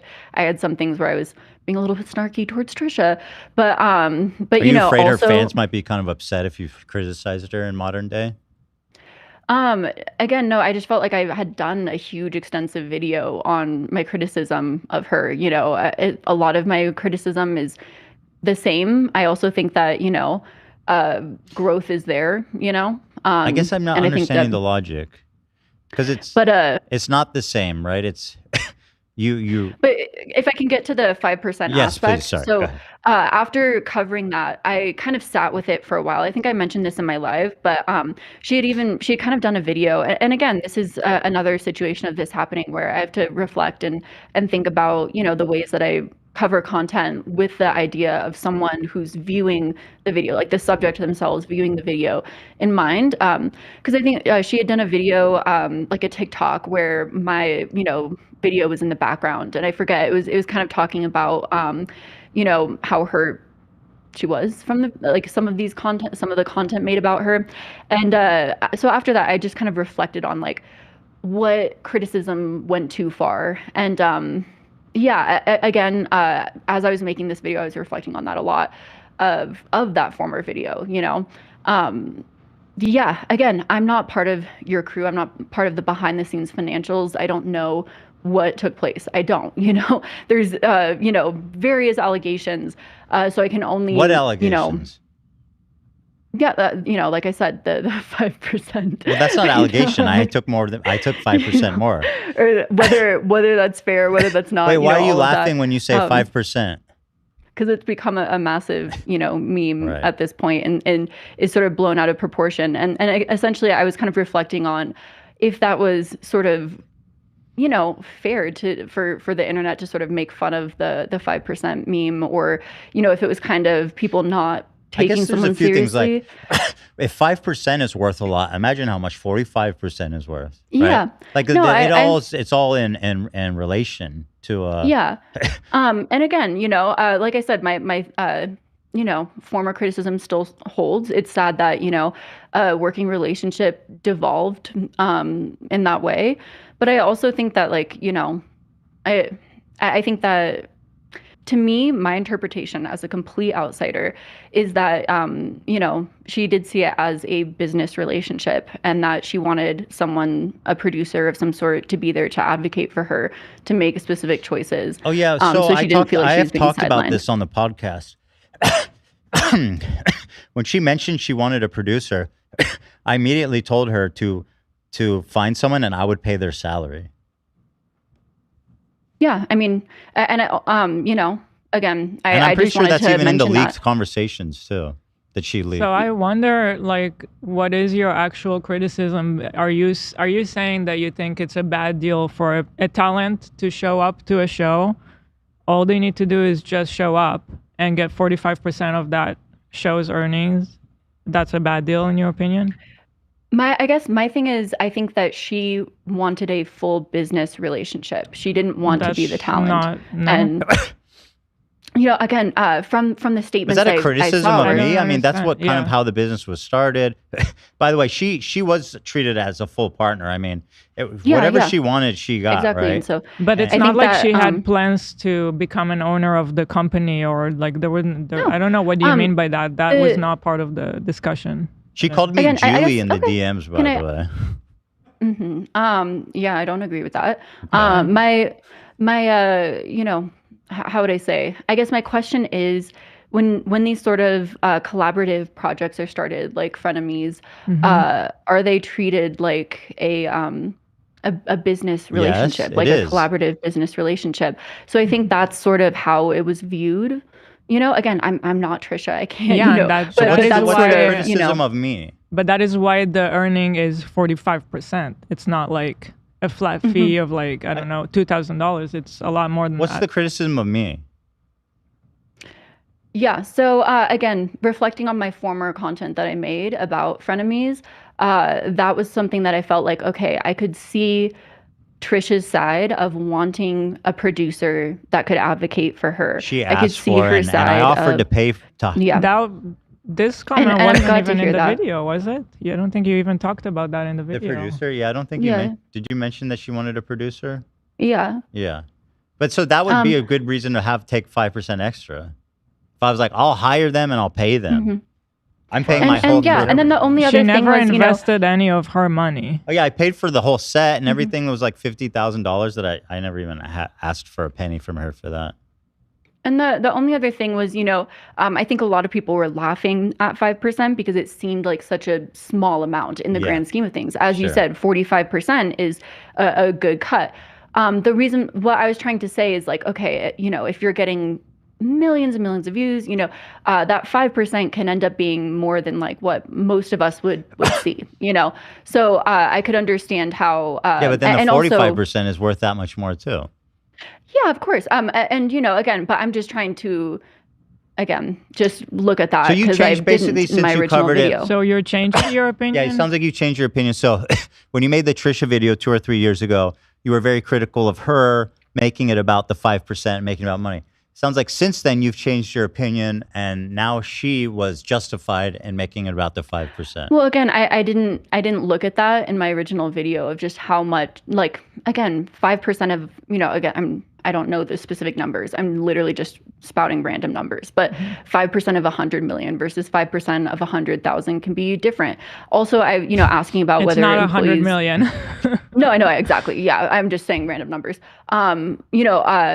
Also, a few points I'm just going to say really quickly. I am really glad that the employees got a raise. That was just also my other question. But why would you assume, why would you assume that I'm fucking them over? Like, why would that be the automatic assumption? Because I feel like I don't have to come out here.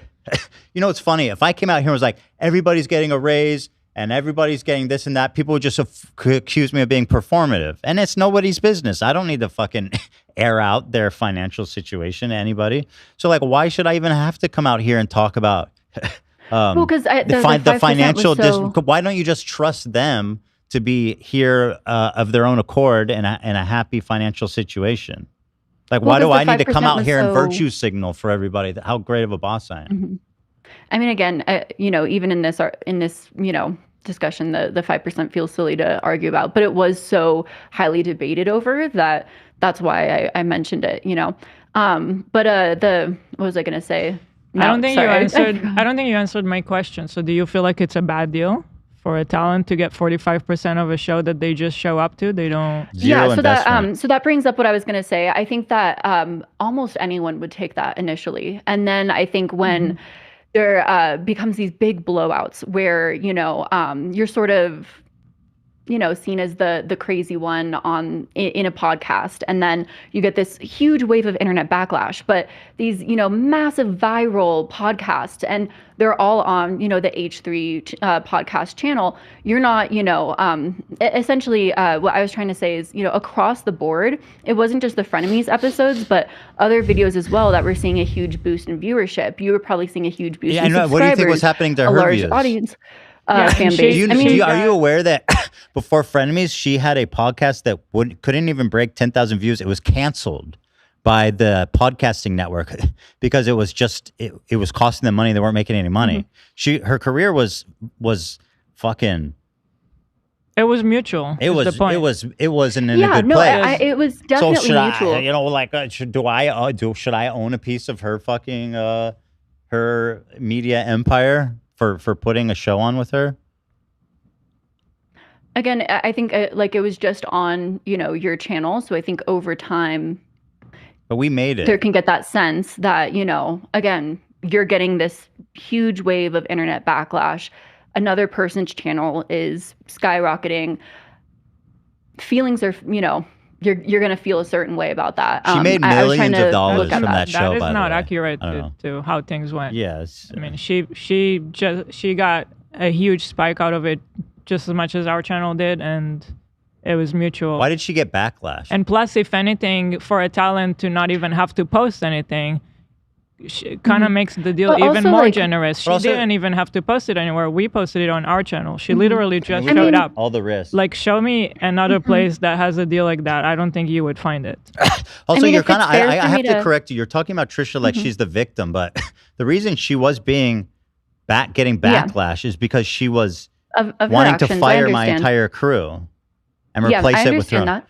Which is a company that she has no. So I mean, she's accountable for her own. She did not invest in this company. She was not here the years before or after Frenemies. That was just so inappropriate for her to ask to fire the whole crew. Yeah, and again, I saw a video where she suggested that she didn't want to fire the whole crew. So I'm watching these videos. It's all on I'm record, listening I to think. you. I think it's all on record. Yeah, and I'd love to see that. As and for this, I did see multiple sources. Like I saw your video, I saw her video, I saw different. So. Seems like not enough, because even in this screenshot, you can see that Ethan says he wants to hook up the crew for extra work. And then that is in release text that she released at the time. So you would have had access to this information, for example. But also, I says I was wanting to hook up the crew for the extra work, but then your immediate reaction was he's not paying his crew extra, is he? Sorry to put a voice like that. I didn't mean to make you sound like that. That wasn't fair. That was not my reaction. Yeah. I was just wondering, how everything was out. Again, the intricacies of this business relationship. It was an internet phenomenon. It's kind of fascinating years later to return to and it is very much an internet phenomenon. I appreciate I appreciate the clarification on those aspects. As far as, again, I think another aspect is the fact that it's on your channel. You guys do have more control over the situation. So I think that wanting a producer, but who would be able to advocate, maybe I don't know. Again, I cannot speak for someone else. I can't. I feel like there's been an effort by Snarkers and Trisha fans to kind of rewrite history a little bit. Because that point only came up towards the end when things pretty much kind of blew up and the show never happened again. That was not like something that was building up. She wasn't regularly asking for a producer and not being met with the request. Like that is not something that was part of the Do you like Trisha? Are you history. a Trisha fan? Actually, I don't watch her show. I got the impression that she did not like me from, showing the video in the back. And I feel bad about that, and I've reflected on my own content in that way. Again, that's why I think about these things and try to revisit it from that lens. But I also think that, again, I don't like that she shows her children in her content at all. Again, you don't like that we show stance. our children in our content too. That was another thing you raised. Mm-hmm. And someone, that we were hypocritical went into my because aunt's Instagram page and showed a photo of my child that my aunt posted to try and say that I was being hypocritical, which I did not think. I thought that was a gross that's overstep. horrible. That's fucking horrible. I really wish nobody would ever do anything like that. That's fucked up. But yeah, I mean, again, that's just a consistent commentary. I didn't tell anyone to do that. I mean, the opposite. And I'll tell people now, don't fucking do that. The whole point of this is to have like a productive and as much as we can, a civil conversation about this, right? Like, I just want people to listen to what we're saying and not take anything offline to her or her family. Like, please do not ever fucking do that on behalf of me to her or anybody. Yeah, I appreciate that. I think same here, obviously. Yeah. I mean, obviously. No, and I believe you 100% on that, for sure. Yeah, and I think that if anyone does that, that's fucked up, and that's something that I'd make a fucking video on, I think that as far as, I've made a lot of commentary on, family channels and family influencers because, I think that they've gone too far. And so I think that was, as far as, essentially a lot of the video was, talking about how, you guys are sort of legacy YouTubers, I think that's a good way to describe it. And so, essentially seeing a lot of, the issues that I talk about kind of be brought up in terms of like, criticism against you both is just something that, I talk about in the video because of that reason. But I don't know. Are you guys freaking on the same level as family channels? No. Do you guys exploit your children in that same level? No. I think that would be hyperbolic. I don't think we exploit our children at all. I mean, their appearances on our and our content has been minuscule. I mean, it's just, to the same level as even I'll say it's a little offensive. You can probably count it on one hand the amount of times. Yeah, and they've all been times where they were like really wanting to be involved. Or I'll tell you a large reason. You showed an image of Teddy coming up to me on the podcast. And the reason, at first I was like, no, don't come on. That's how I started. But I felt like it was creating a weird I didn't want him to feel like there was some weird thing about, and that he was doing something wrong by wanting to come up and say hi to me, or just there was like a very strange boundary there that wouldn't make a lot of sense to a kid. So instead, I decided on for their benefit to treat it more natural. Like if they're here in the studio and they want to come say hi, I let them do it instead of making it a weird, awkward thing where they are confused and they feel like they did something wrong. You know what I mean? So that was a conscious decision as a parent to do what I thought was in their interest. I mean, obviously, I'm lucky where, you know, I make edited content. There's been a time where, you know, my child was about to go to bed and wanted to say goodnight and, you know, went to say goodnight. And then I was able to edit that out of a video because, you know, I was in the middle of filming.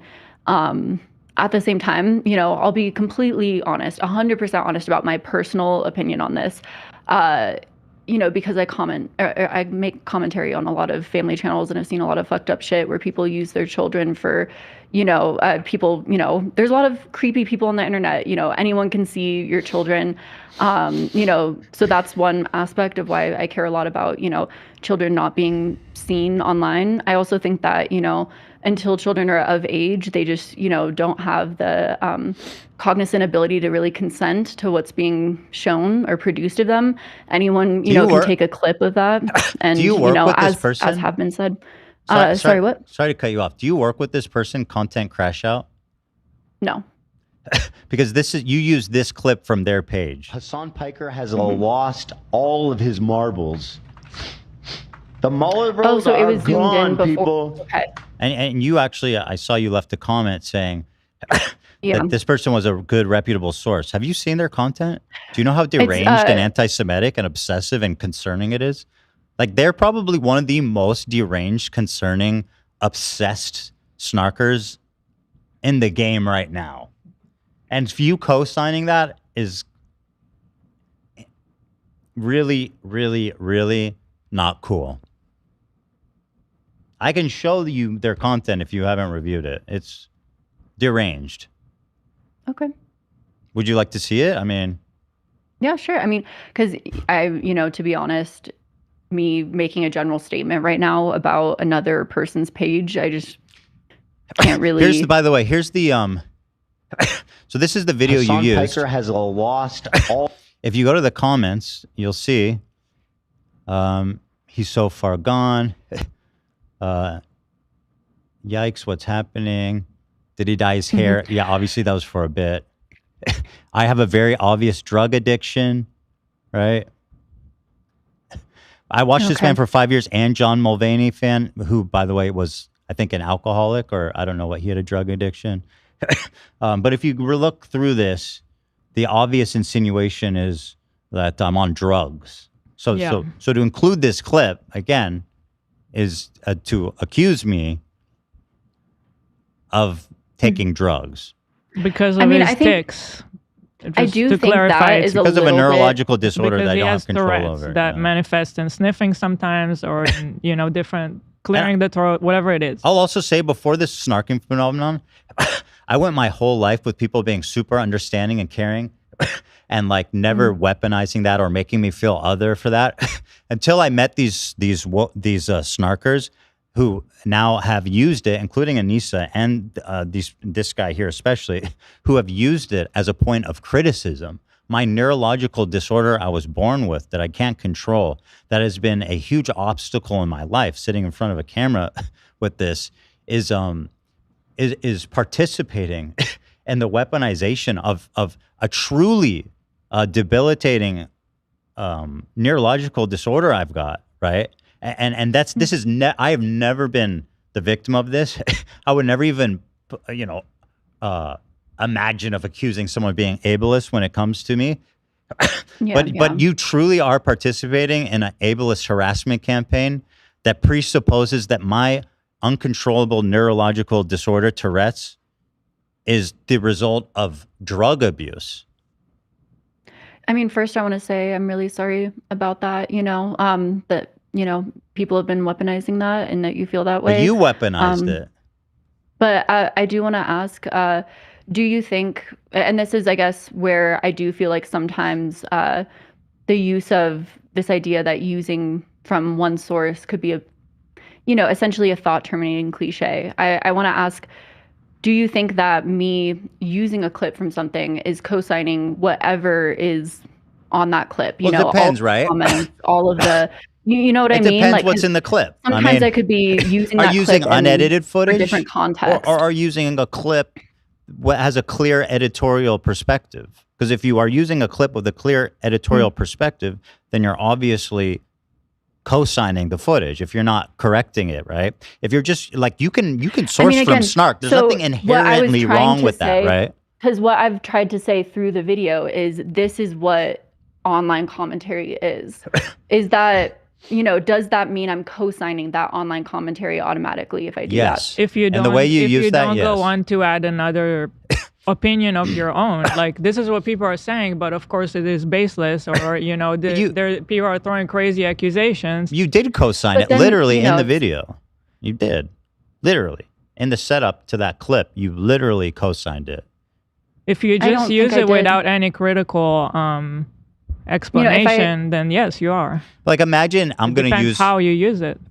I'm going to use something really hyperbolic, right? So forgive me, and I'm not accusing of this, but imagine if I wanted to make a point about socialism and nationalism, and I really wanted to impart the importance of that. And in doing so, I pulled up a clip of Adolf Hitler. And again, pardon the extremity of it, but I don't criticize it. I just go, this is a great commentary from Adolf Hitler about the need for social cohesion and nationalism and socialism. And I think that we can all draw from.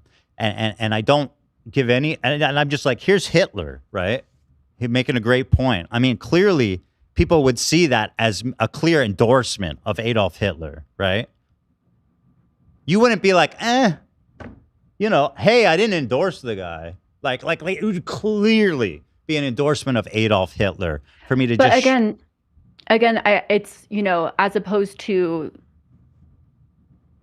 I can't use that same example, but I'm trying to think of a similar example to use but if it's someone has said this, here's a clip of this being said, or people became concerned of this behavior, this type of behavior, here's a clip of this. You know what I mean? It's not the same as kind of the example that you just said. But you never insert another opinion or an opposing opinion. So it seems like you're agreeing with it. Your whole video is siding with that one side, even though you're saying that's what the internet is saying. Again, there's many on the internet that are saying the other thing, but you're ignoring that. Mm-hmm. So you showed a clip implying I'm on drugs, and then you didn't say anything else. Like, of course you're co-signing it. Why else are you showing it? Snark is a minority.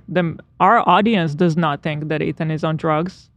I mean, nobody of sane mind thinks I'm on drugs. I think you're on drugs either, but again, don't you see point of the video, you're conveying to your audience that I am maybe on drugs by using that clip. The point of the clip. video is to show the sort of essentially your reaction, the online reaction. I think where I went wrong, is I think that I could have dove further into that. You said initially you didn't even know why the clip was there. I think I could have dove further into that, some of the legal, aspects that are going on currently, kind of showing your response, their response, things that are happening. I brushed over that as well, kind of saying that, kind of the very start of that and not further going into that. So I think I should have, gone further into that as well. Essentially, my intention was this is what's happening online, But you didn't show what's happening in our community. I should have. Exactly. I should have, okay. I also agree with that too. Especially for that particular section, I do think that there are a lot of times when I include H3 Productions or r/H3 Productions posts, but to essentially show same thing when I show opinion pieces, I should try to show, especially with something so contentious and divisive as this topic, I should show two sides, but again, also with that idea of there's no way to be unbiased. If I feel like can I put myself in this rabbit hole where I'm just endlessly trying to be unbiased and I'm putting up just, you can sort of pinhole yourself into where you're trying to provide every single side. Yeah, and, but you didn't even come close. I mean, that's not a problem that you're close to brushing on. Your words don't match the action. It doesn't. You're saying you're endlessly trying to be unbiased, and you haven't tried once. Forward. Yeah. You haven't tried once in this video to be unbiased. It's just the words that you're saying sound great, but the action is I do think, I don't think that's entirely fair either. I don't think that's entirely fair either with this video. I think that there's many times that I do try and look at your side, and I think that's a mischaracterization. Either you didn't watch the full video, or, that's when did kind you, of... do you remember a specific moment in your video I where think you iDubbbz, empathized? the iDubbbz situation is is one of the most prominent ones in my mind. I essentially we can pull agree it up. with your I'm point. curious what that looks Mhm. like. Can you tell me a point that- specific sentence so we can search the manuscript? Yeah, I mean, or just like a word. I could go off of my Or which research part? itself. Oh yeah, you can do let that. Let me know when I need to put on the. You want to put on the lights? You can. You still look fine, but you can put on the lights. You want to? You know what? I really need to pee. If you want to take like a quick break, and to adjust the lights or something, but also you look fine too. Yeah, it's hard for me to tell what it would look like, but the sun's gonna set in probably 5 minutes. So you want to take a moment to turn on the lights, and I'll run to the bathroom? Yeah, sure. Okay, great. I'll be right back. Thank you.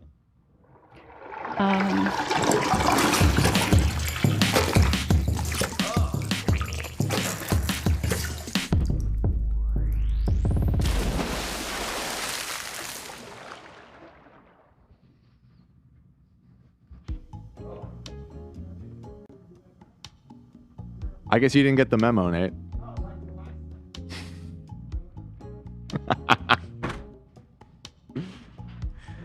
So yeah, Dan. About them Dodgers. How about them Dodgers, man? Yeah. Incredible. Just incredible, guys. It really is. Yeah. I love baseball. Do you? Yeah, I love The Sandlot. Great film. Great film. Was that 94, 93? 94, I think. 94. Wow. Lena, when were you born? Was that 94? Good year. Good year. You are aging like fine wine.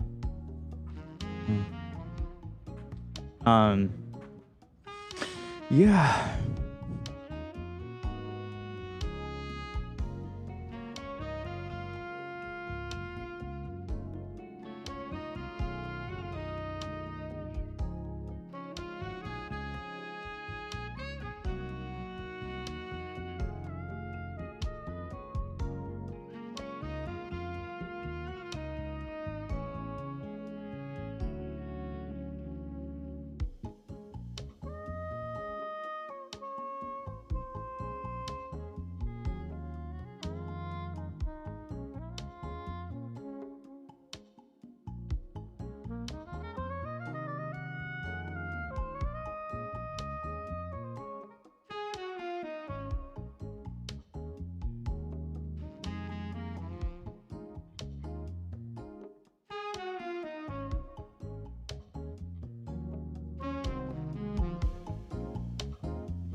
And you're very well illuminated now.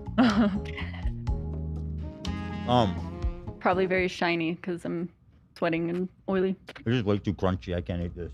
Okay. One thing I wanted to ask you about again, about this specific account, content crash out. You said, I appreciate you. As you probably know, I've been following your page and sourced from you. I believe mostly the Palestine and Downward Spiral chapters. Appreciate your coverage greatly, you said. Now, this person is singularly obsessed with me and Hila, and specifically about my Jewishness. And like deranged conspiracy theories of the most obscene order.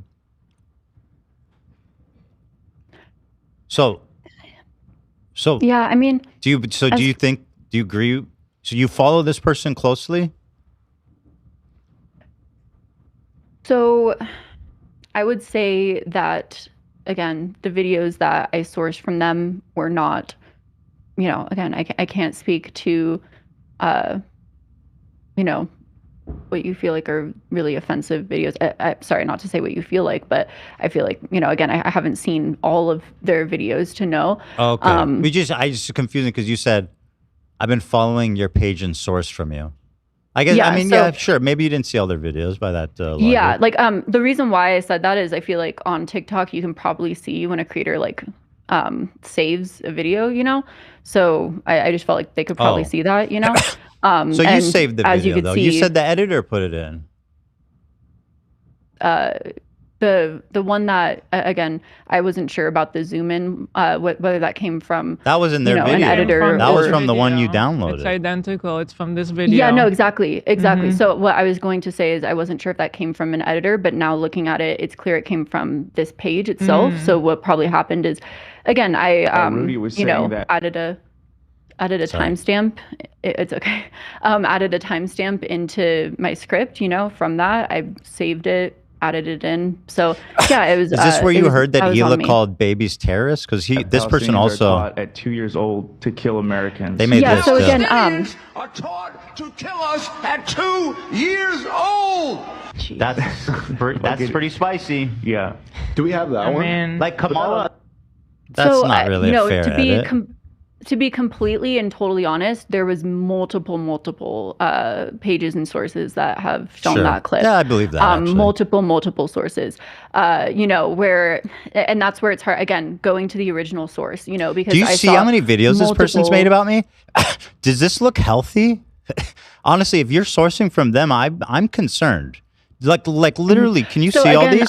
Specifically, that video that you saved and included in your video, just like scroll through the comments. All the comments are about how Ethan is a drug addict. And specifically that zoom on the tattoos, there are comments about it. Is that from scratches? Is that from injections of drugs? Like that is in the comments. So, but it's interesting to me that you chose to save that video and include it. Oh, this one they're calling Hila a Nazi for getting a Star of David tattoo. Watch this one. That's been going on and what I'm going through, I almost feel like I want to do it the most in-your-face possible way that I can, and I feel like I kind of want to tattoo a blue Star of David on my hand. Blue. Have you showed this on the show that you got the Star of David Not tattoo? yet. Today is my first time. The comments were very interesting. We got lots of mixed reviews. To be 100% fair, mixed reviews, meaning like you guys have called me a Nazi. Say what? To be 100% fair, you guys have called me a Nazi. Well, we can get into that if you want to. We can definitely get into it. And I mean, one of the reasons that I called you that is something you edited out of the video, which was you said that I was. But to you said I was you said I was imparted at birth with Israeli ideals and indoctrinated at birth as an American Jew. That's fucking insane. That's like super offensive, deeply anti-Semitic. So obviously, are you a Nazi? No. But like my point was that was an extraordinarily anti-Semitic view to hold. Something that's very popular amongst Nazis, neo-Nazis, American neo-Nazis, etc. Which I would love to have a conversation about that. As far as this page goes, I think that again, going back to my point of wanting to cover what is the internet saying, but I do think, again, because, funny enough, my neighbor is a journalist and a writer, and we're talking about this and essentially how online forums, you should stay away from in general, if you want to sort of have, good coverage. So, I think that was a really positive, conversation sort of about this. I do think that, again, it's hard when it comes to covering internet situations, though, because you can't, she was kind of talking about, as a journalist, how often she goes directly to a source. How does that translate online? You didn't reach out to me one time. We have hours and hours and hours of footage every week. Like, but also you didn't reach out to me when you were. All the sources are on the internet, and as well as, for example, the Trisha fallout, it was all documented. Like, pretty much all the stuff you're talking about are stuff that are online available. But also, you didn't reach out to me once during the making of the video. Again, so as I'm moving forward, but I mean, let's talk about the likelihood of like how likely would you've responded. In the past, I've sort of written it off as like people are not going to respond if I reach out to them for comment. So you don't try? I mean, it sounds like when you started talking. It sounds like when you started talking about it that you're doing a video about us. Some of our fans were also your fans, and they even made a post about it. So it's very much doable, actually. I do think the word got around. The word got around to our subreddit, which we do check regularly. I mean, I understand your point, though. I think a lot of creators probably either wouldn't see it or wouldn't respond. So understand what you're. I understand, like in general. To be honest, though, that is something that I could have done. Is reached out to someone for an opinion piece, one-on-one messaging, that kind of thing. That being said, as far as online opinion pieces, online sort of edits that are sort of very clearly, opinion based or that kind of thing. I should base my, if I want to include that in the first place, I should sort of base my research all on original sourcing and then sort of go through and add, okay, this person, this online comment feels this way, include that. This person feels this way, include that. That's sort of my conclusion from the matter. I think that's kind of, but that was my intention with that, is showing, online commentary and online clips. A lot of times when I included this person, it's not like, this is what happened. I mean, at least that's what I hope it was. I mean, I can look through and do a, 100% review, but it's like, okay, this is the commentary happening online, So, I want to finish this because this one, I just want to finish this video. This one here with the Star David tattoos. Jessica Klein reposted comparing a keffiyeh to a swastika. I mean, clearly people were very supportive because it had a lot of likes and it did well on the subreddit. I don't know what my sister retweeted. I find it weird that they're including what my sister does on social media. To see people are encouraging, I think that's going on. not backing down and embracing your identity. Yeah. Someone now got a worse tattoo than Ethan. I mean, that's kind of funny. It's also racist. Can I ask something? I just want to finish the clip. Could have gotten this tattoo at any time, but chose to. Yeah, of course. Of course, you get a tattoo when when you feel like you want to express pride in your heritage. Now's the best time to do it. I would absolutely do it too. The fuck is this? I don't even. Branded satellite shows Star David carved into Gaza. Kind of a different way to do it. I mean, it's none of your.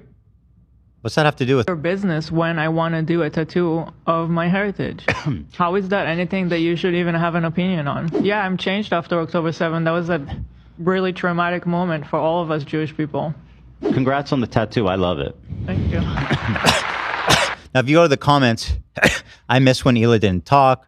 Racist, lol. I'm so embarrassed I ever watched them. Being Jewish is not a race. That's, by the way, not true. And also, another Nazi talking point. The line's not being straight. I mean, whatever. It was hand-drawn. Everything she goes through equals Vanilla Mace not liking her fashion brand. Hila Klein, please tell us what the blue signifies. The star, it signifies the color that the Star of David is, like in art, traditionally since like thousands of years. A pentagram would have been more fitting. A pentagram. That's like, the Star of David is like the cross for Jews, right? It's the same type of thing. This person said she should have got a pentagram instead of the Star of David. And then you went on to write on this person's account that that you support them and you source them and you're a fan of their work. Do you disavow content crash out? I mean, again, I don't agree with that particular video. Our first ever. But like even someone who's capable of making such a video is clearly deeply unwell. Like to accuse a Jewish person of doing something wrong by getting a Star David tattoo is just a symptom of someone who's deeply, deeply, deeply unwell. So I just do. I mean, this is not a good person, right? Like, I just, like, can you admit that? I think that in general, I am still learning a lot about anti-Semitism. I've learned a lot within the past few days, speaking on the topic, I feel wildly uncomfortable. I am learning a lot about it. This person is anti-Semitic, and take it from me as a Jewish person. Even this statement alone is so incredibly frustrating, considering you just made an hours-long video about Ethan and I. We talk about anti-Semitism so much. It's the reason why it's people the reason hate why us all so of this is happening.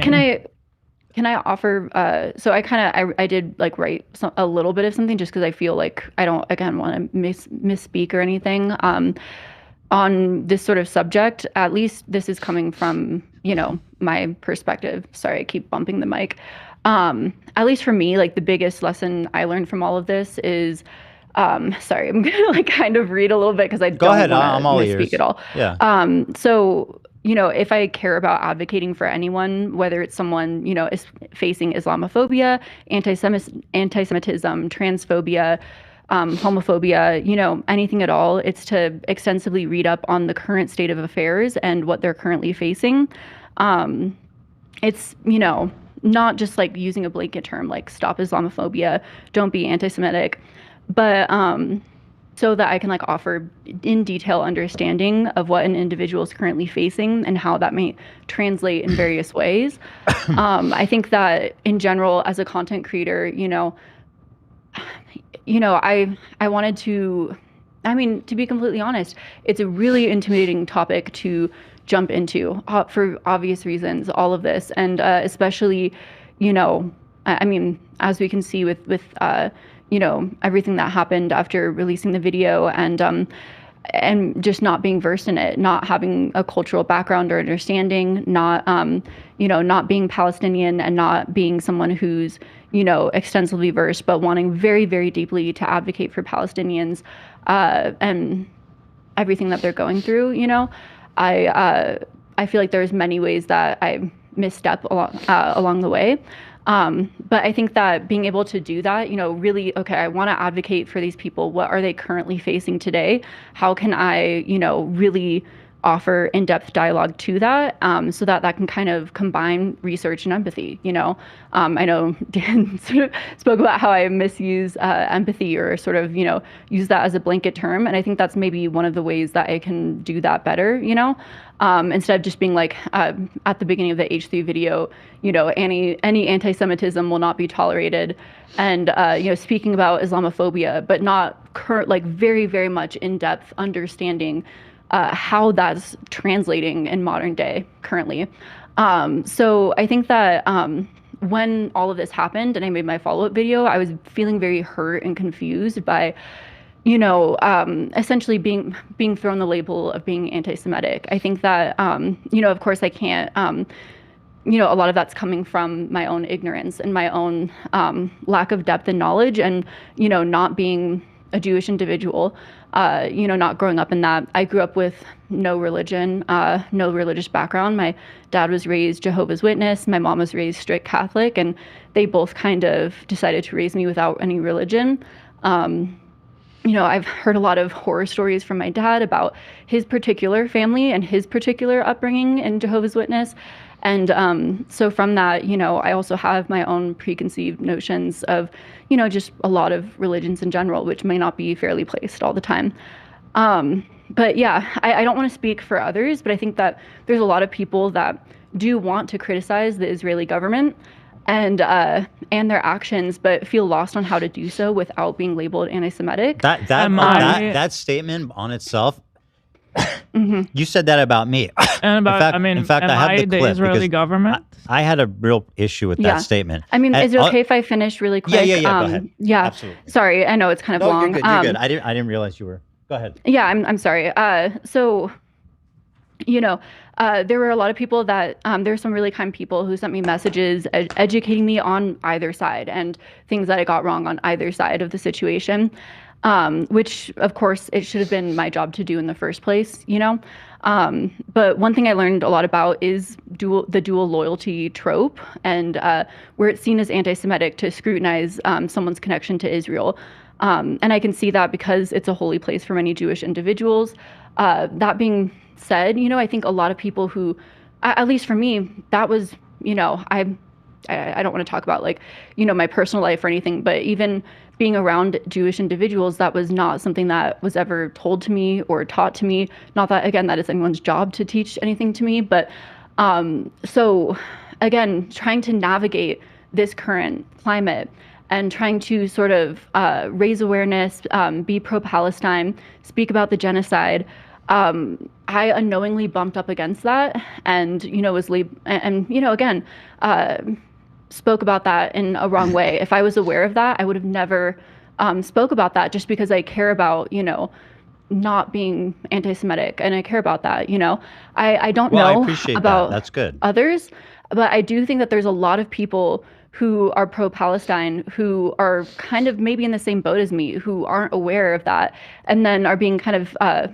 being told that they're anti-Semitism and maybe put on the defense because of that, and aren't aware that there's particular nuance to this conversation, maybe. Well, one side clearly gets a lot more defense and explanation online than the other. but specifically, I'm going to play this clip because I felt the way that you said this was interesting. I am most hurt about the claims of anti-Semitism.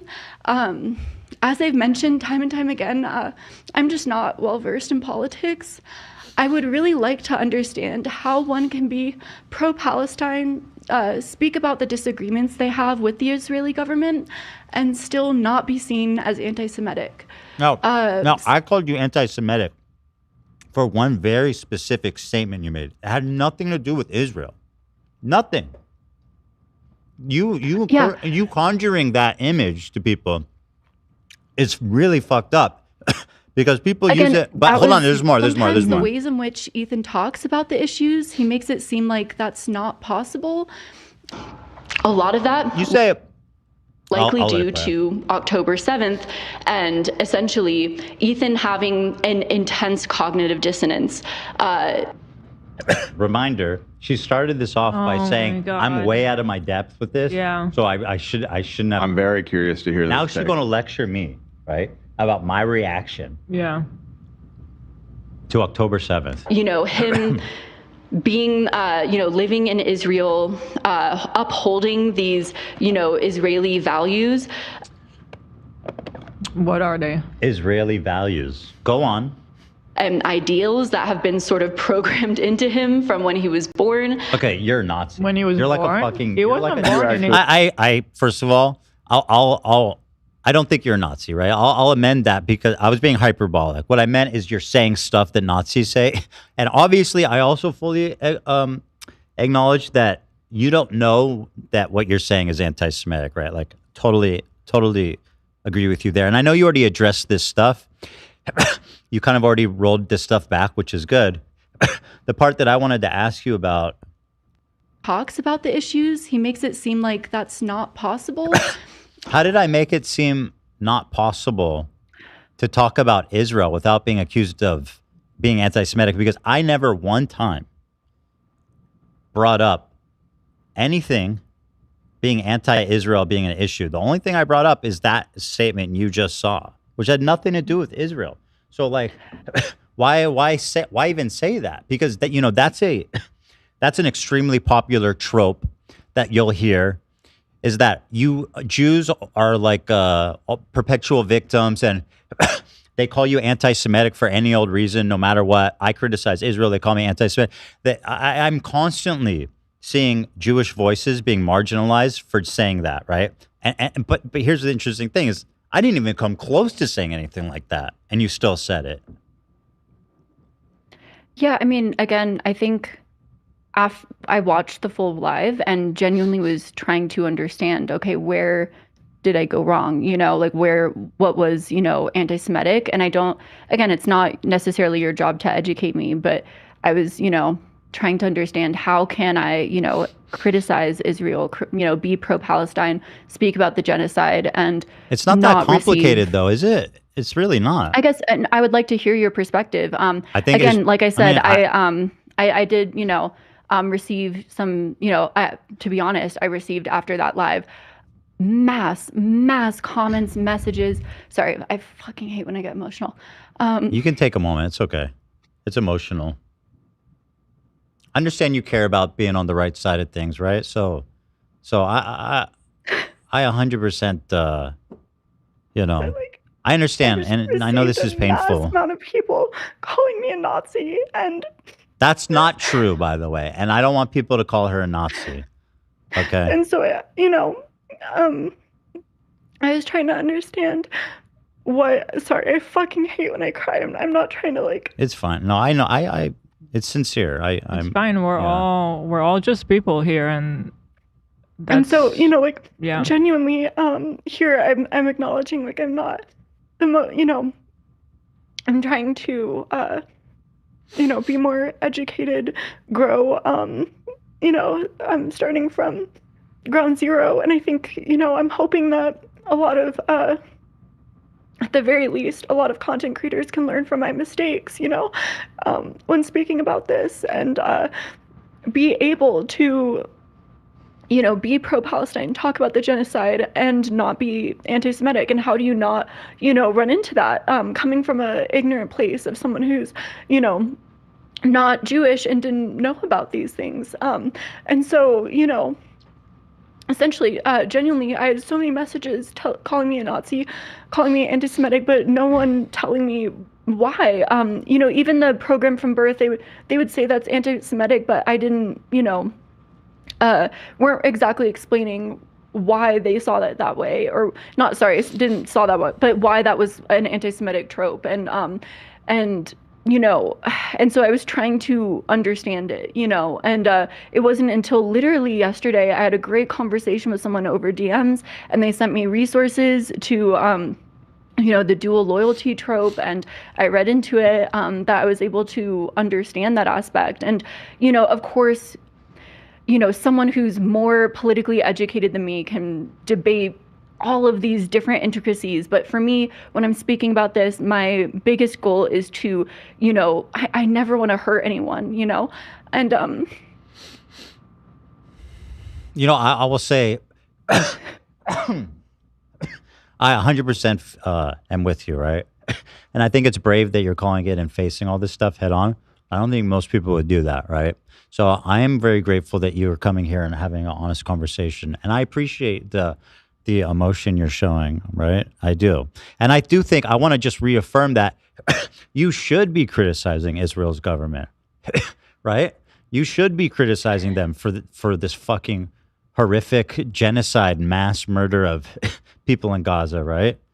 You should be. It's just, don't make broad generalizations about Jews.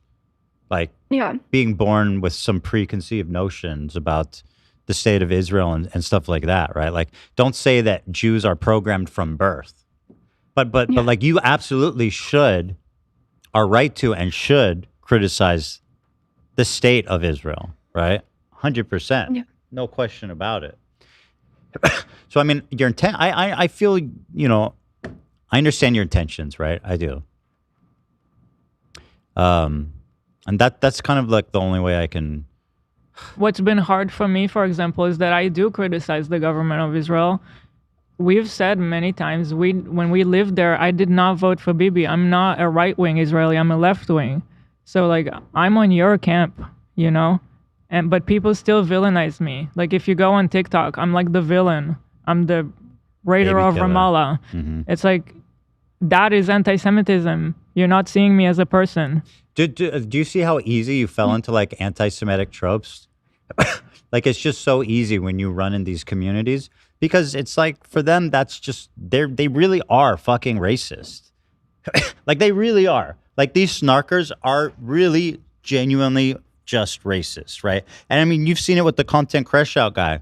Like you see these people like, oh, you do great research, you have all these videos on him, you've done all this, but like the subtext as a Jewish person looking at that, just scrolling through the page, it's like this person does not like Jewish people. And so it's I find it troubling how easy it is to fall into that these days. And someone like you who has good intentions, would never want to, participate in such a thing can fall victim to these fucking insane narratives that you find on places like Snark. Again, like I don't want to talk about anyone else's page or condemn them just because I don't feel comfortable with that.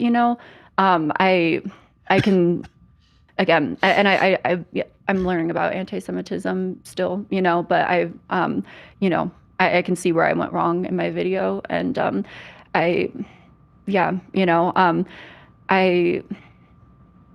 in my original video, I spoke about, at least, again, I don't want to misquote myself, or anything like that, but, I don't deny that there's an increase in anti-Semitism happening, just like there's an increase in Islamophobia happening. Why do you have to mention Islamophobia whenever you bring up anti-Semitism? Why? Yeah, I mean, if you want me to be like honest on what I see personally happening, but again, this is from my perspective, my algorithm. I do think, there's a huge danger happening. This is, talking about. Sorry, I keep moving the mic. Talking about, this kind of fear of echo chambers and how they're getting worse and worse and these personalized algorithms. I have been getting more and more afraid of my own content sort of, that I'm in an echo chamber and that my own Snark content subreddit is reflecting an echo chamber? Absolutely. Yeah. Just like anything, just like, to be honest, just like your anything. Subreddit as well, I mean, I think that it is, those are tailored. It is an echo chamber. I wouldn't think it's as much as ours. It's not, but the thing is, I don't have, I love researching in my, my profile description. And like, if somebody was trying to make a video, and only sourced it from our subreddit, I would say you need more sources on that. I would love to do like a compilation of, how much I sourced from this versus that and, all of that, because, and maybe that would cause me to reflect on myself, because again, sometimes I'll just go into this rabbit hole and unintentionally that's what will come out. But sorry, my intention was to find online commentary, like I've said again. Sorry, now I've sort of forgot my train of thought. But so my worry is that I'm in an echo chamber as well. So I've been kind of thinking of, covering essentially this like series called Internet Archive, where I go into situations that have happened in the past online, or, influencers, kind of not influencers of the past, but you get what I mean, where it's not as highly debatable. It's not sort of in the now where you're shoved into, in a certain algorithm or a certain echo chamber. It's sort of like the situations are less debated, essentially, of what's taken place. I feel like that might at least help me, or just people in general, like get out of that a little bit. So that's what I'm hoping to cover sort of moving forward as well. Again, just reflecting on everything. I have been thinking about that for, the past few months in general. I was thinking, I forgot how that sort of relates into all of this. Sorry, just a random thought. I was asking how, why is it that when you talk about anti-Semitism, you feel the need to also mention Islamophobia? Oh. Yeah. So I was going to talk, again, my personal viewpoint and what I've seen, to be honest, I kind of feel like Islamophobia in America particularly, is really bad, especially since, 9/11 and everything. Obviously that's fucked up what happened.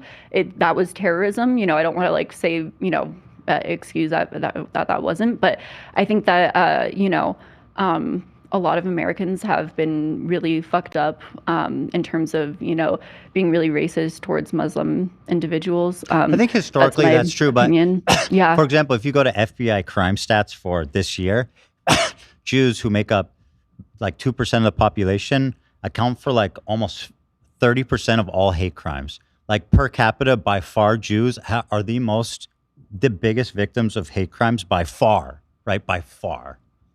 And again, I don't say that to demean the racism against one other person, but the fact that you can't even mention anti-Semitism without invoking Islamophobia just it feels to me when people do that it's like, yeah, it's bad.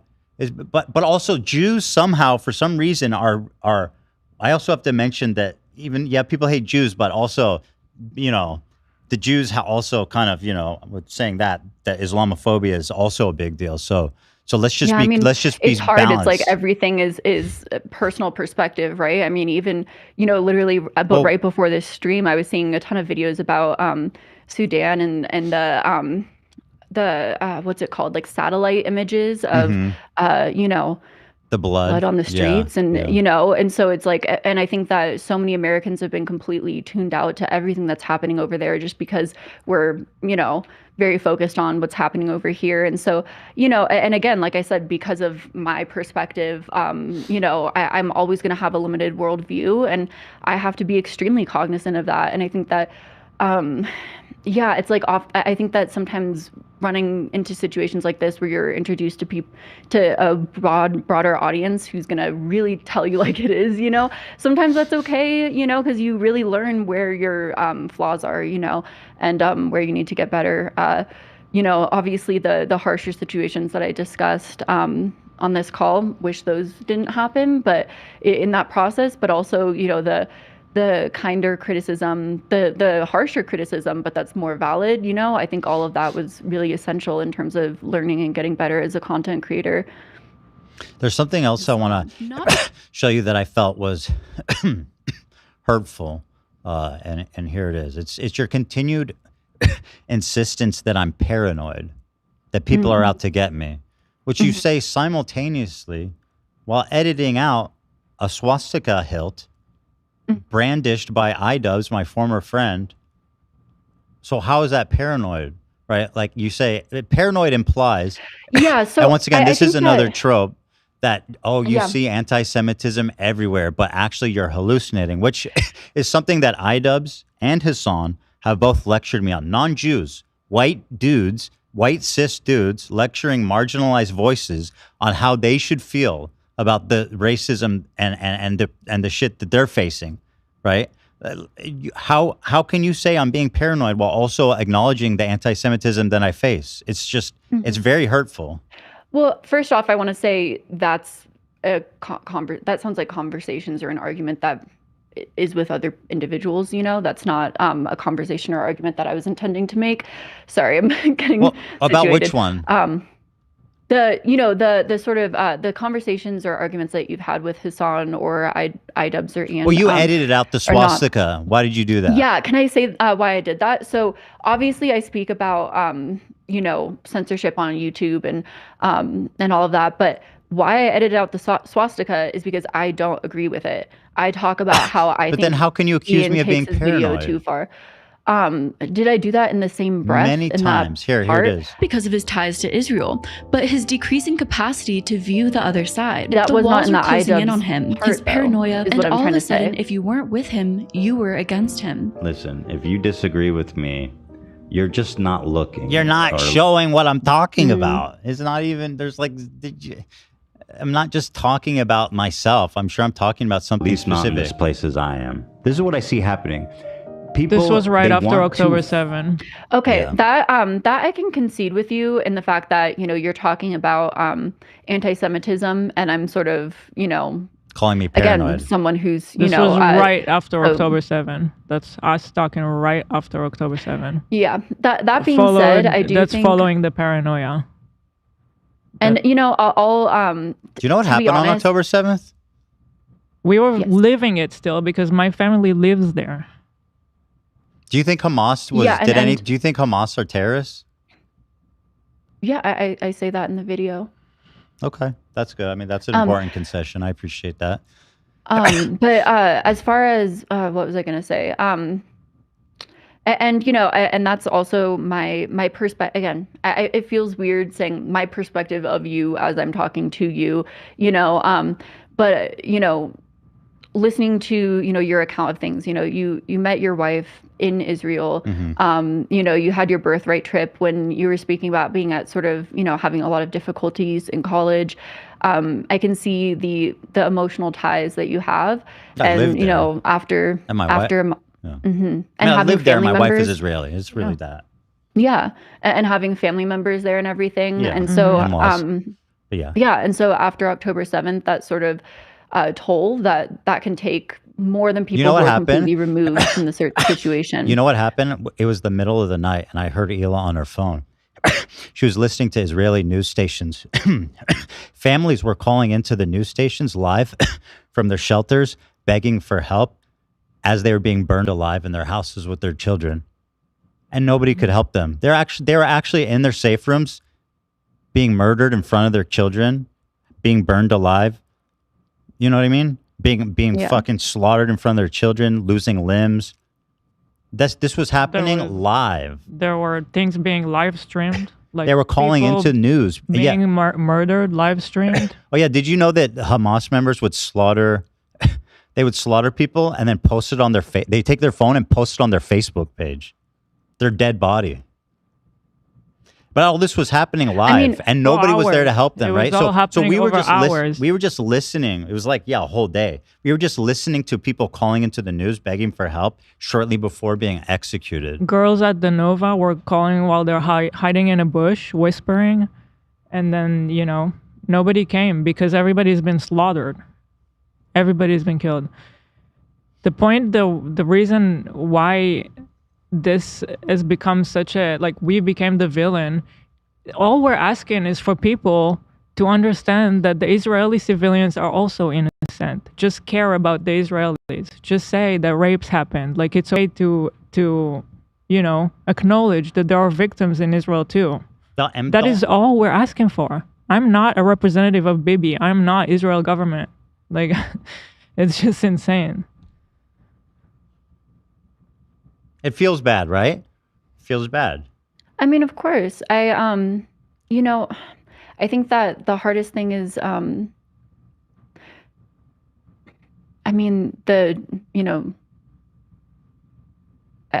I've spoken about in the video, my brother passed on October 3rd. So when all of this was happening, it was like, That's horrible. I'm sorry. To be honest, horrible. I was completely, it's fine. It was a sort of weird thing where, he drowned in Hawaii. Oh, that's so sad. I'm so sorry. Sorry. That's awful. That's awful. It's fine. But, it's like, he was, 20 years old. Wow. I'm sorry. It's just like, so anyways, not to distract from all that conversation, but just to say, I can understand you were distracted, yeah. To say and so, and then all of a sudden, to be honest, you can see in my content, I lost 30 pounds from grief and everything. And sorry. It was just weird. It was this tunnel of grief and everything, but I still kind of kept going with just the bare thing, basics of function in terms of what I needed to do to, be there for my kid, for my family, just all of that. And and so kind of coming back and seeing everything that had happened, in Palestine, Israel, just everything that was taking place. Obviously, I heard about October 7th, but the picture that I see is different. It's changed. And obviously Free Palestine is a huge movement at that point. And I can empathize as to why by that point. I see Palestinians getting slaughtered and I see streets getting leveled. And, And so, it's that's sort of the perspective that I had coming into it. And, and then you see these videos that are just horrific, of a toddler just the same age as my kid, and being dead on the street. And so, it's like, again, this is a thing that war is just the most fucked up thing. And I wasn't raised in a religion where I can, where I understand that sort of historical context, behind it. And I also don't have a tie to any sort of, any situation. And so I'm trying to navigate it, but, that's my perspective behind all of it. And I think the problem or the frustration is that we agree, right? That the images coming out of there are unbearable. It's just so tragic. Yeah. It's such a you can't even fathom the scale of loss and suffering and tragedy that's taken place in there, right? And this is not like Hamas. These are just like fucking regular people, and it tears me up too. I feel the same pain. I do. I saw that clip of you, crying over, I think it was a father and his son, and being a father as well. And I empathize with you there. I can't watch it because it's so devastating. It's so devastating to see that stuff. And I guess it's just when I go all over the internet and everybody's calling me a Zionist, right? And everybody's saying, you support genocide, you want to kill babies. I mean, it's just not true. And it's just such an awful thing to say about somebody, and how am I not supposed to feel like prejudiced against when that's the conclusion? When I've been saying the opposite since before October 7th, right? But there's, so I guess, there's no justification. Perspective wise, what's your, I mean, genuinely, we're having this conversation and everything. What's your outlook on everything that's happening? How do you see things going? Again, I don't know shit, but you've been covering it more than me. I'd like to hear kind of. It's a fucking insane quagmire. I mean, I don't know. Yeah. Yeah. The best outcome I see is like Hamas leaving, right? And then a joint effort from Arab countries, America, Europe, who are willing to invest a shitload of money in rebuilding the infrastructure, bringing it back into a place that can prosper. That's respectful. Yeah, could prosper and respectable. Rebuild it in a beautiful place, not a hotel for Trump, obviously. This could be, by the UN, by the Arab League involved in making decisions in terms of what's the best way to rebuild Gaza. That's the best way I see it. But honestly, there's no good solution. What do you think should happen to the Palestinian people? They should be free. They should get their own state. They should be free. Absolutely. Right? Yeah. And I mean, there's no question about it. I wish for them that they wouldn't have to live under Hamas because they don't care for them. I wish that they can be free people and just prosper. Yeah, and by the way, these settlers taking land in the West Bank and the government co-signing that is, I have trouble expressing how vile these people are.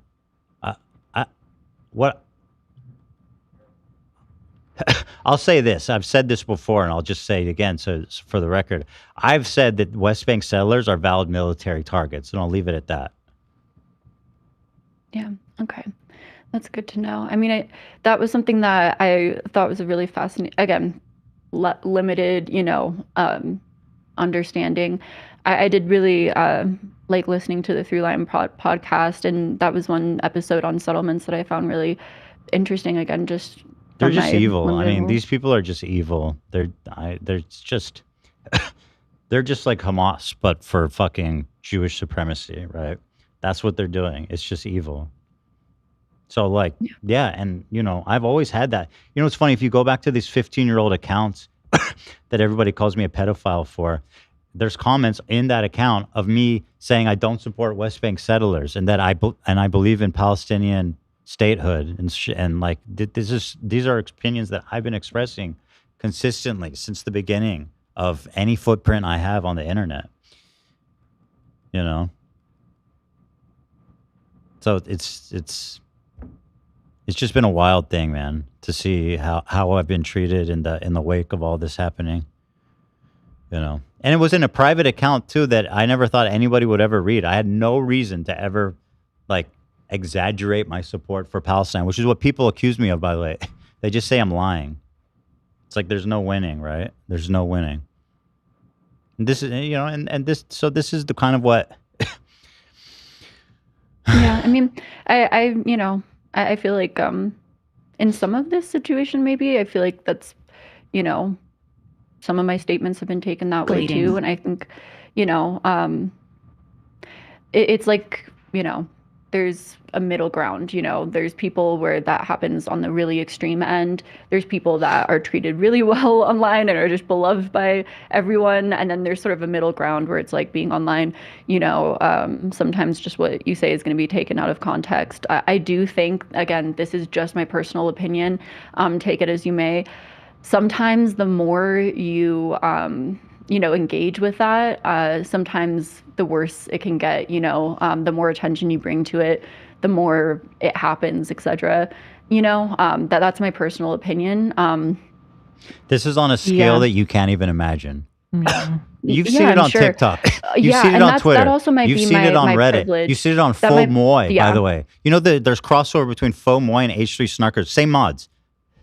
Same mods, right? And this is a fucking subreddit supposed to talk about like popular media celebrities, and they're posting about me all fucking day saying I'm pro-genocide with 30,000 points on the front page of Reddit, right?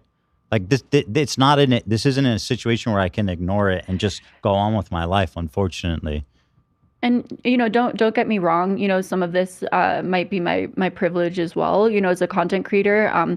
You know, I was you know, again, I've had some incredible conversations with various content creators over the past week, and a lot of it's been really enlightening in terms of just, you know, lessons learned, you know, and one of which was a Black woman who's been speaking with me about just over her years as a content creator, the amount of harassment she's gotten, you know, in terms of just, you know, one day she'll lose 5,000 subscribers, the amount of, you know, people calling her slurs and messages and comments. And it's like, oh my gosh, you know, honestly, you know, that's not something that I've had to face in the scope of my and just to career. kind of bring it, to try to make it tangible for you, you co-signed a TikTok account that compared Hila's Star David tattoo to a pentagram. No, and that, you know, again, something, you know, I'll look into moving forward is the full scope of, you know, someone's account. That being said, like I said, Did you know you sourced content crash out 9 different times? That's like a significant amount of times.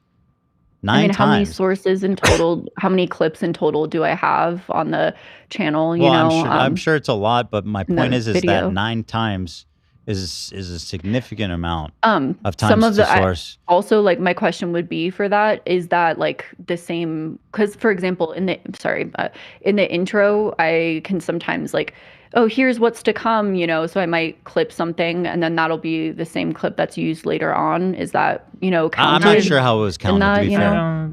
So honestly, we've been talking for a long time and I'm very grateful for your time. There's one more thing I want to watch and then we can kind of just wrap That it. being said, I do want to say too, we were going to mention the content cop, where I do mention, I kind of say, you know, to be fair, I definitely think IDubbbz's approach, claiming to be a concerned friend who recently learned the concept of empathy while dancing around in a goofy way, well, it definitely sends mixed messaging. You know, like I kind mean, of that's like Yeah. That's an attempt at being biased. I think that's an extraordinarily understatement. I mean, from my perspective. Yeah, but where you're talking about. But yeah, me you're not sort making of an attempt, or kind of seeing your no, side. I appreciate you said that. That was good that you said that. I appreciate that. I want to interject and say that, because again, I appreciate that. This idea that I never reached out and tried to see your side or your perspective. There's certainly times that I did that. You know? Which is fair. I appreciate you pointing that out, and I agree in that case that was good. So I just want to watch this one more thing. Ethan streamed an episode stating a child welfare visit was called in from people who worked at his house. He then blamed anonymous users for the call with manipulated evidence. So let's talk about manipulated evidence. What is that? Oh, CPS. You didn't show anything. Yeah, let me go to the actual. I know what you're talking about, but you pull it up. Pull up the source, and then we can respond to that. Yeah, you're referring to that clip of Denims talking to Bad Empanada. Okay, what chapter is that? Sorry, let me. Oh, I actually, I'm just referencing. I'm guessing, right, from my mind. We can wait and pull it up though. Okay. Sorry, just because it's like 48 pages. Let me. Okay, so this is page 43, I want to say. So I am. Could someone pass that link? Mm-hmm. So I think this is where I'm referencing in general the sort of master post from that, that snark, and then it goes into the alleged CPS involvement, which is their like number 2 on their, well, hold on. You said list.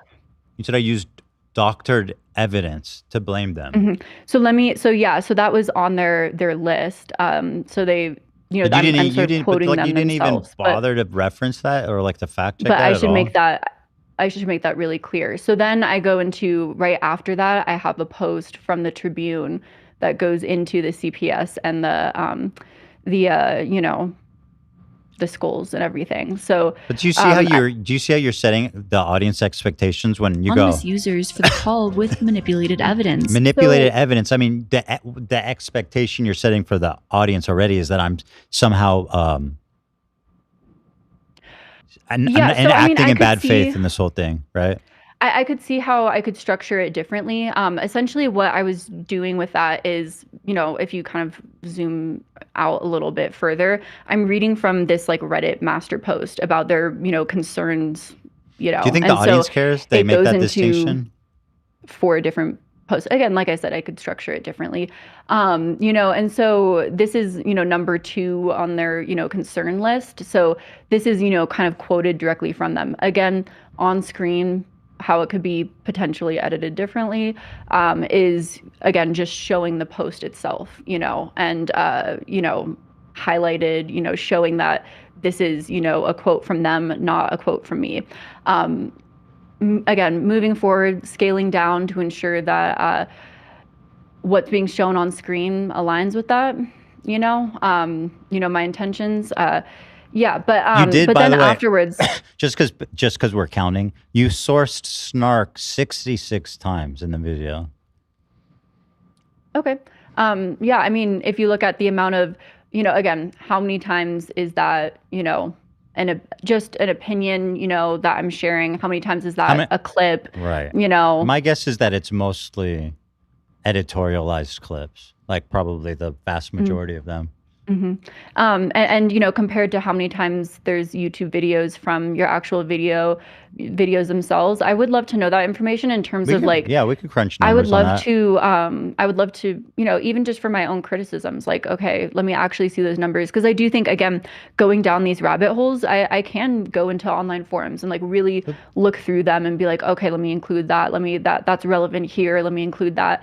And, that's not, again, like I said, moving forward, I won't be doing that method. I'll be okay. Let me go through the original sources. And then if I want to go into online forums and provide certain opinion pieces, it's after the research is done and my sort of conclusion on the situation is done. Or if I happen to find a clip from an online forum, let me ensure that I can find the original clip so I can see, it in its full context, just in case, you know. Okay, so regardless, you say based on this thread from Snark that I've faked evidence, even though you don't know what it is that I faked. So right after that, so again, that's the Snark quote, but right after that, I go into a article by the Tribune. Yeah, I'll play that. At his house. In the video? Yeah, and I'll you play can it, I'll play see it. Then you can blamed see in anonymous the users for the research call itself with as well. manipulated evidence. So let's talk about CPS being called on Ethan Klein, as stated in this mega thread. In March of 2025, Child Protective Services visited the Klein's home, and Ethan Klein claimed he received skulls in the mail, human skulls. So they sent us these skulls that are expensive and no one paid for them. And then we're like, well, I'm keeping them because I want them for evidence in case I ever need to talk about this. Yeah. And then they start calling us after a month, like begging us to return the skulls. We found at first we were just kind of like, are these people serious? And also we weren't sure if the FBI was going to like ask for it for evidence or whatever. The situation began in early March when CPS arrived after an anonymous tip claimed his child was crawling around and eating dog food.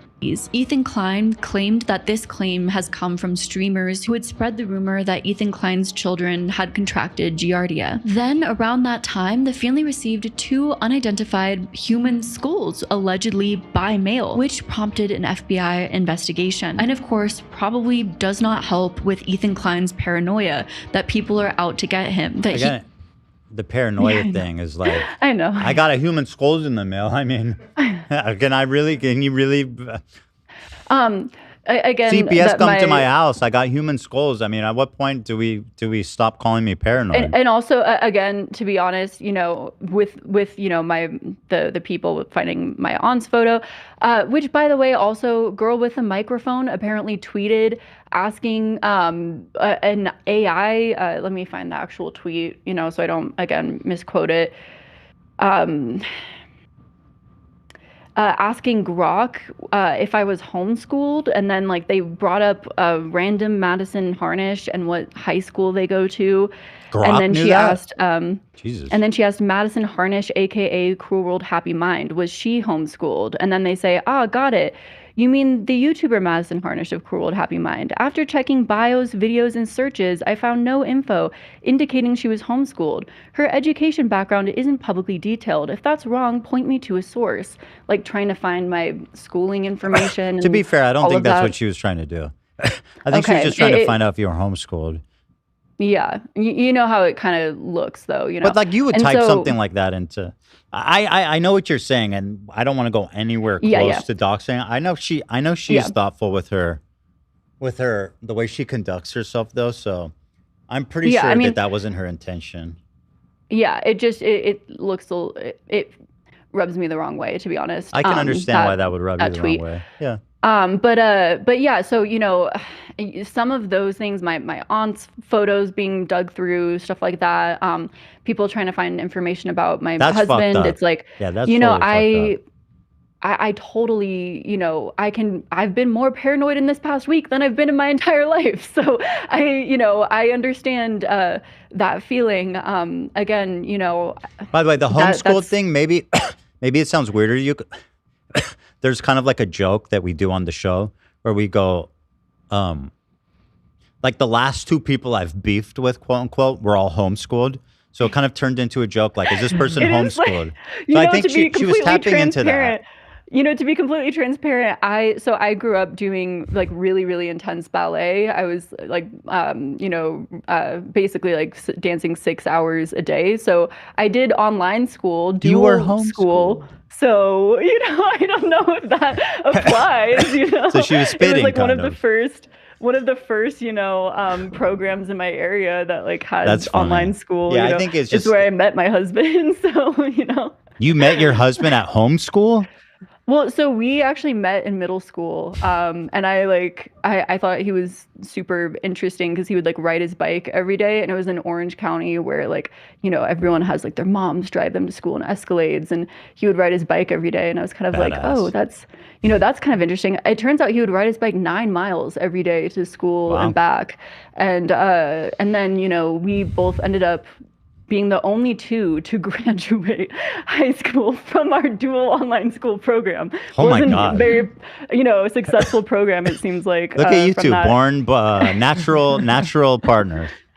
And so, or just, the only ones that knew how to like use Google on test online school. No, I'm kidding. But I'm kidding. Don't take away my online degree. That's very important to me. But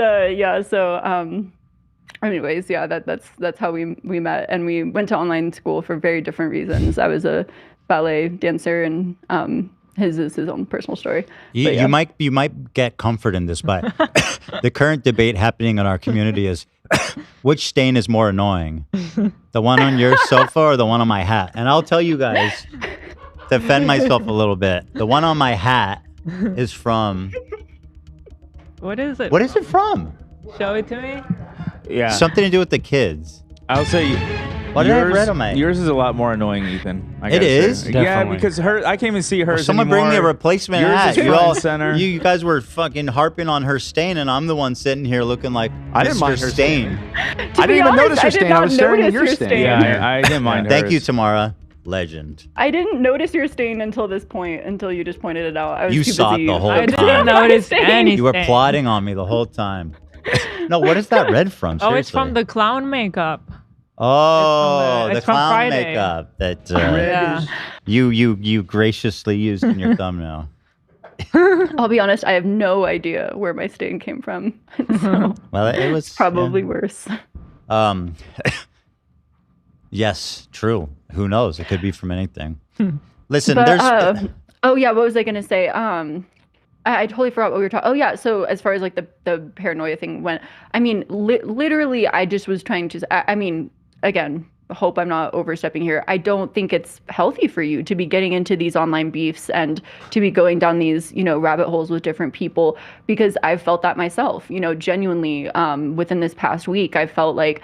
This is a very dark Listen, corner of the is Coke internet. Zero healthy? No, but I drink 10 of them a day. Yeah, I'm kidding. I'm just being silly. And that's. I don't that's actually, just, like, for the my record, opinion. drink 10 a day. Okay. Yeah. I mean, One, two, max. yeah. 6. Not 6. I used to drink like 3 yerba mates a day. Those like energy drinks. So, but yeah, what was I gonna say? I mean. Genuinely, that's the thing. It feels like a very dark, corner where it's like the more you get involved with these situations, it's like the more it brings out like these different, situations and darkness and people. Oops, sorry. And then it sort of like ruins your like faith in humanity a little bit, I'm not saying you specifically. I'm just saying like in general, know, and I think right now, like the world is so. Now here I'm gonna, this is gonna sound like the stupidest statement ever. The world is so fucked up. Like obviously it is, but like, yeah, that like, oh my gosh, these situations. Yeah, I mean, yeah. One thing I will say about the. I do genuinely wish that one day you're able to escape from all of this and not have, all of this happening in your life, and have, segments that, are just like, podcasts that are. I mean, again, I'm not a regular watcher of your podcast. You totally do this, No. but the podcast shows that are just entirely lighthearted, where none of this is happening. I know. Honestly, we would love that too. This isn't like fun for us either. And the thing is, like, I used to be of the mind that like ignoring it is better, and I'd say for most people that's true. The first time that wasn't working was ironically the Fupa Fund thing. Keemstar was spreading this malicious lie that I stole money to the point where it was just becoming bigger and bigger and not quieter and quieter. It forced me to make a video responding. And from that response, I killed the thing entirely. And this kind of similar thing's been happening, although I have the shitstorm is proven much more persistent than the Fupa shit. But it's kind of just been the same way, where it's like after Leftovers collapsed, it's just been a torrent of fucking horrific shit, and it's gotten like more severe and more strong, and to the point where it begs a response.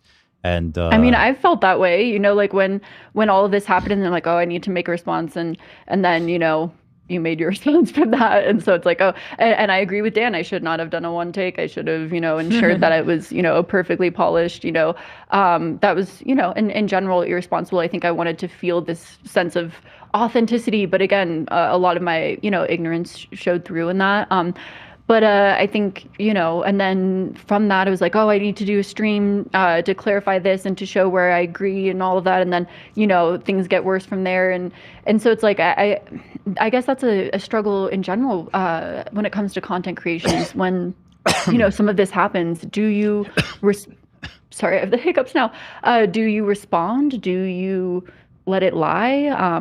You know, how do you, you know, to what level do you, you know, because I think that, you know, going down endless rabbit holes, it's like you can't find your way back up sometimes. And that was my kind of perspective on that. And again, I'm sorry if I didn't clarify it fully or it didn't come through.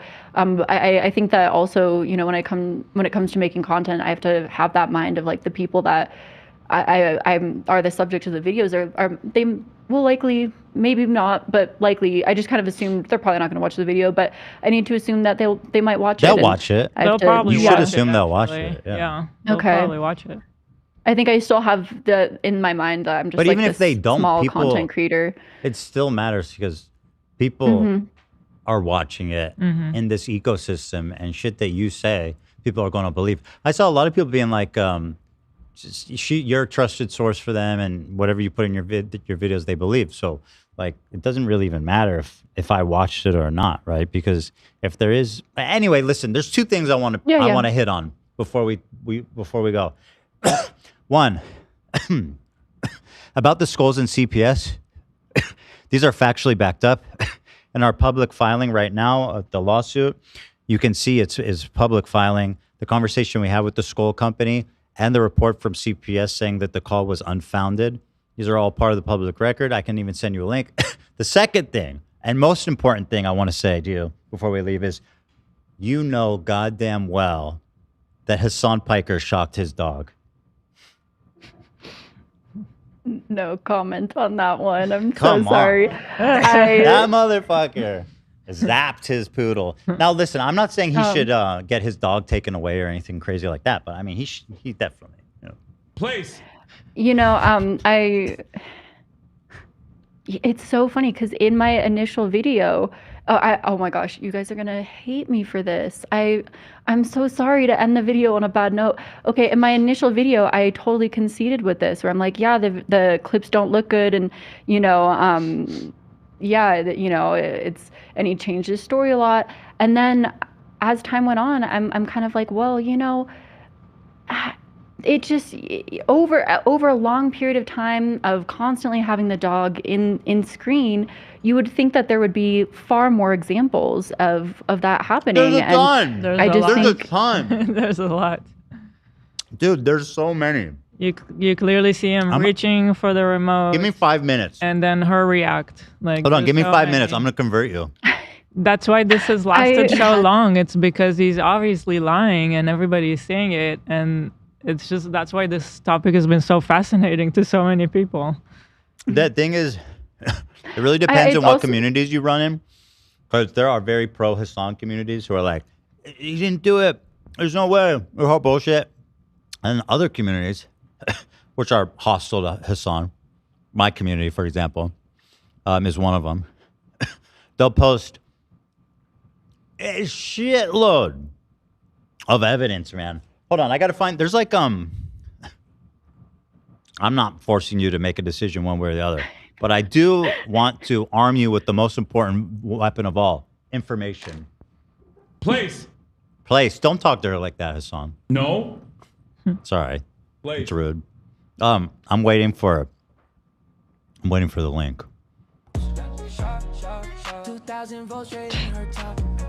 I don't know if you heard this. This song was big. I'll be completely honest. I have to go pee so bad though.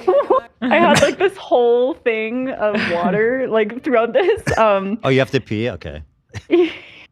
All right, but listen. If you want to find the evidence, it's there. Yeah, it's okay. I can send you links. I won't hold you any longer. I'll send you links. Yeah. I'm sorry. I know this is essential information for me, but Fair enough. I'll be honest. It's been like the last 30 minutes. We've been here for a long time. I really appreciate you calling in and, facing this head on. I'm very grateful. I think you've been open-minded and sensitive to everything, which I'm grateful for. And so I'm just appreciative for your time and for you speaking openly about this, which most people would not do, right?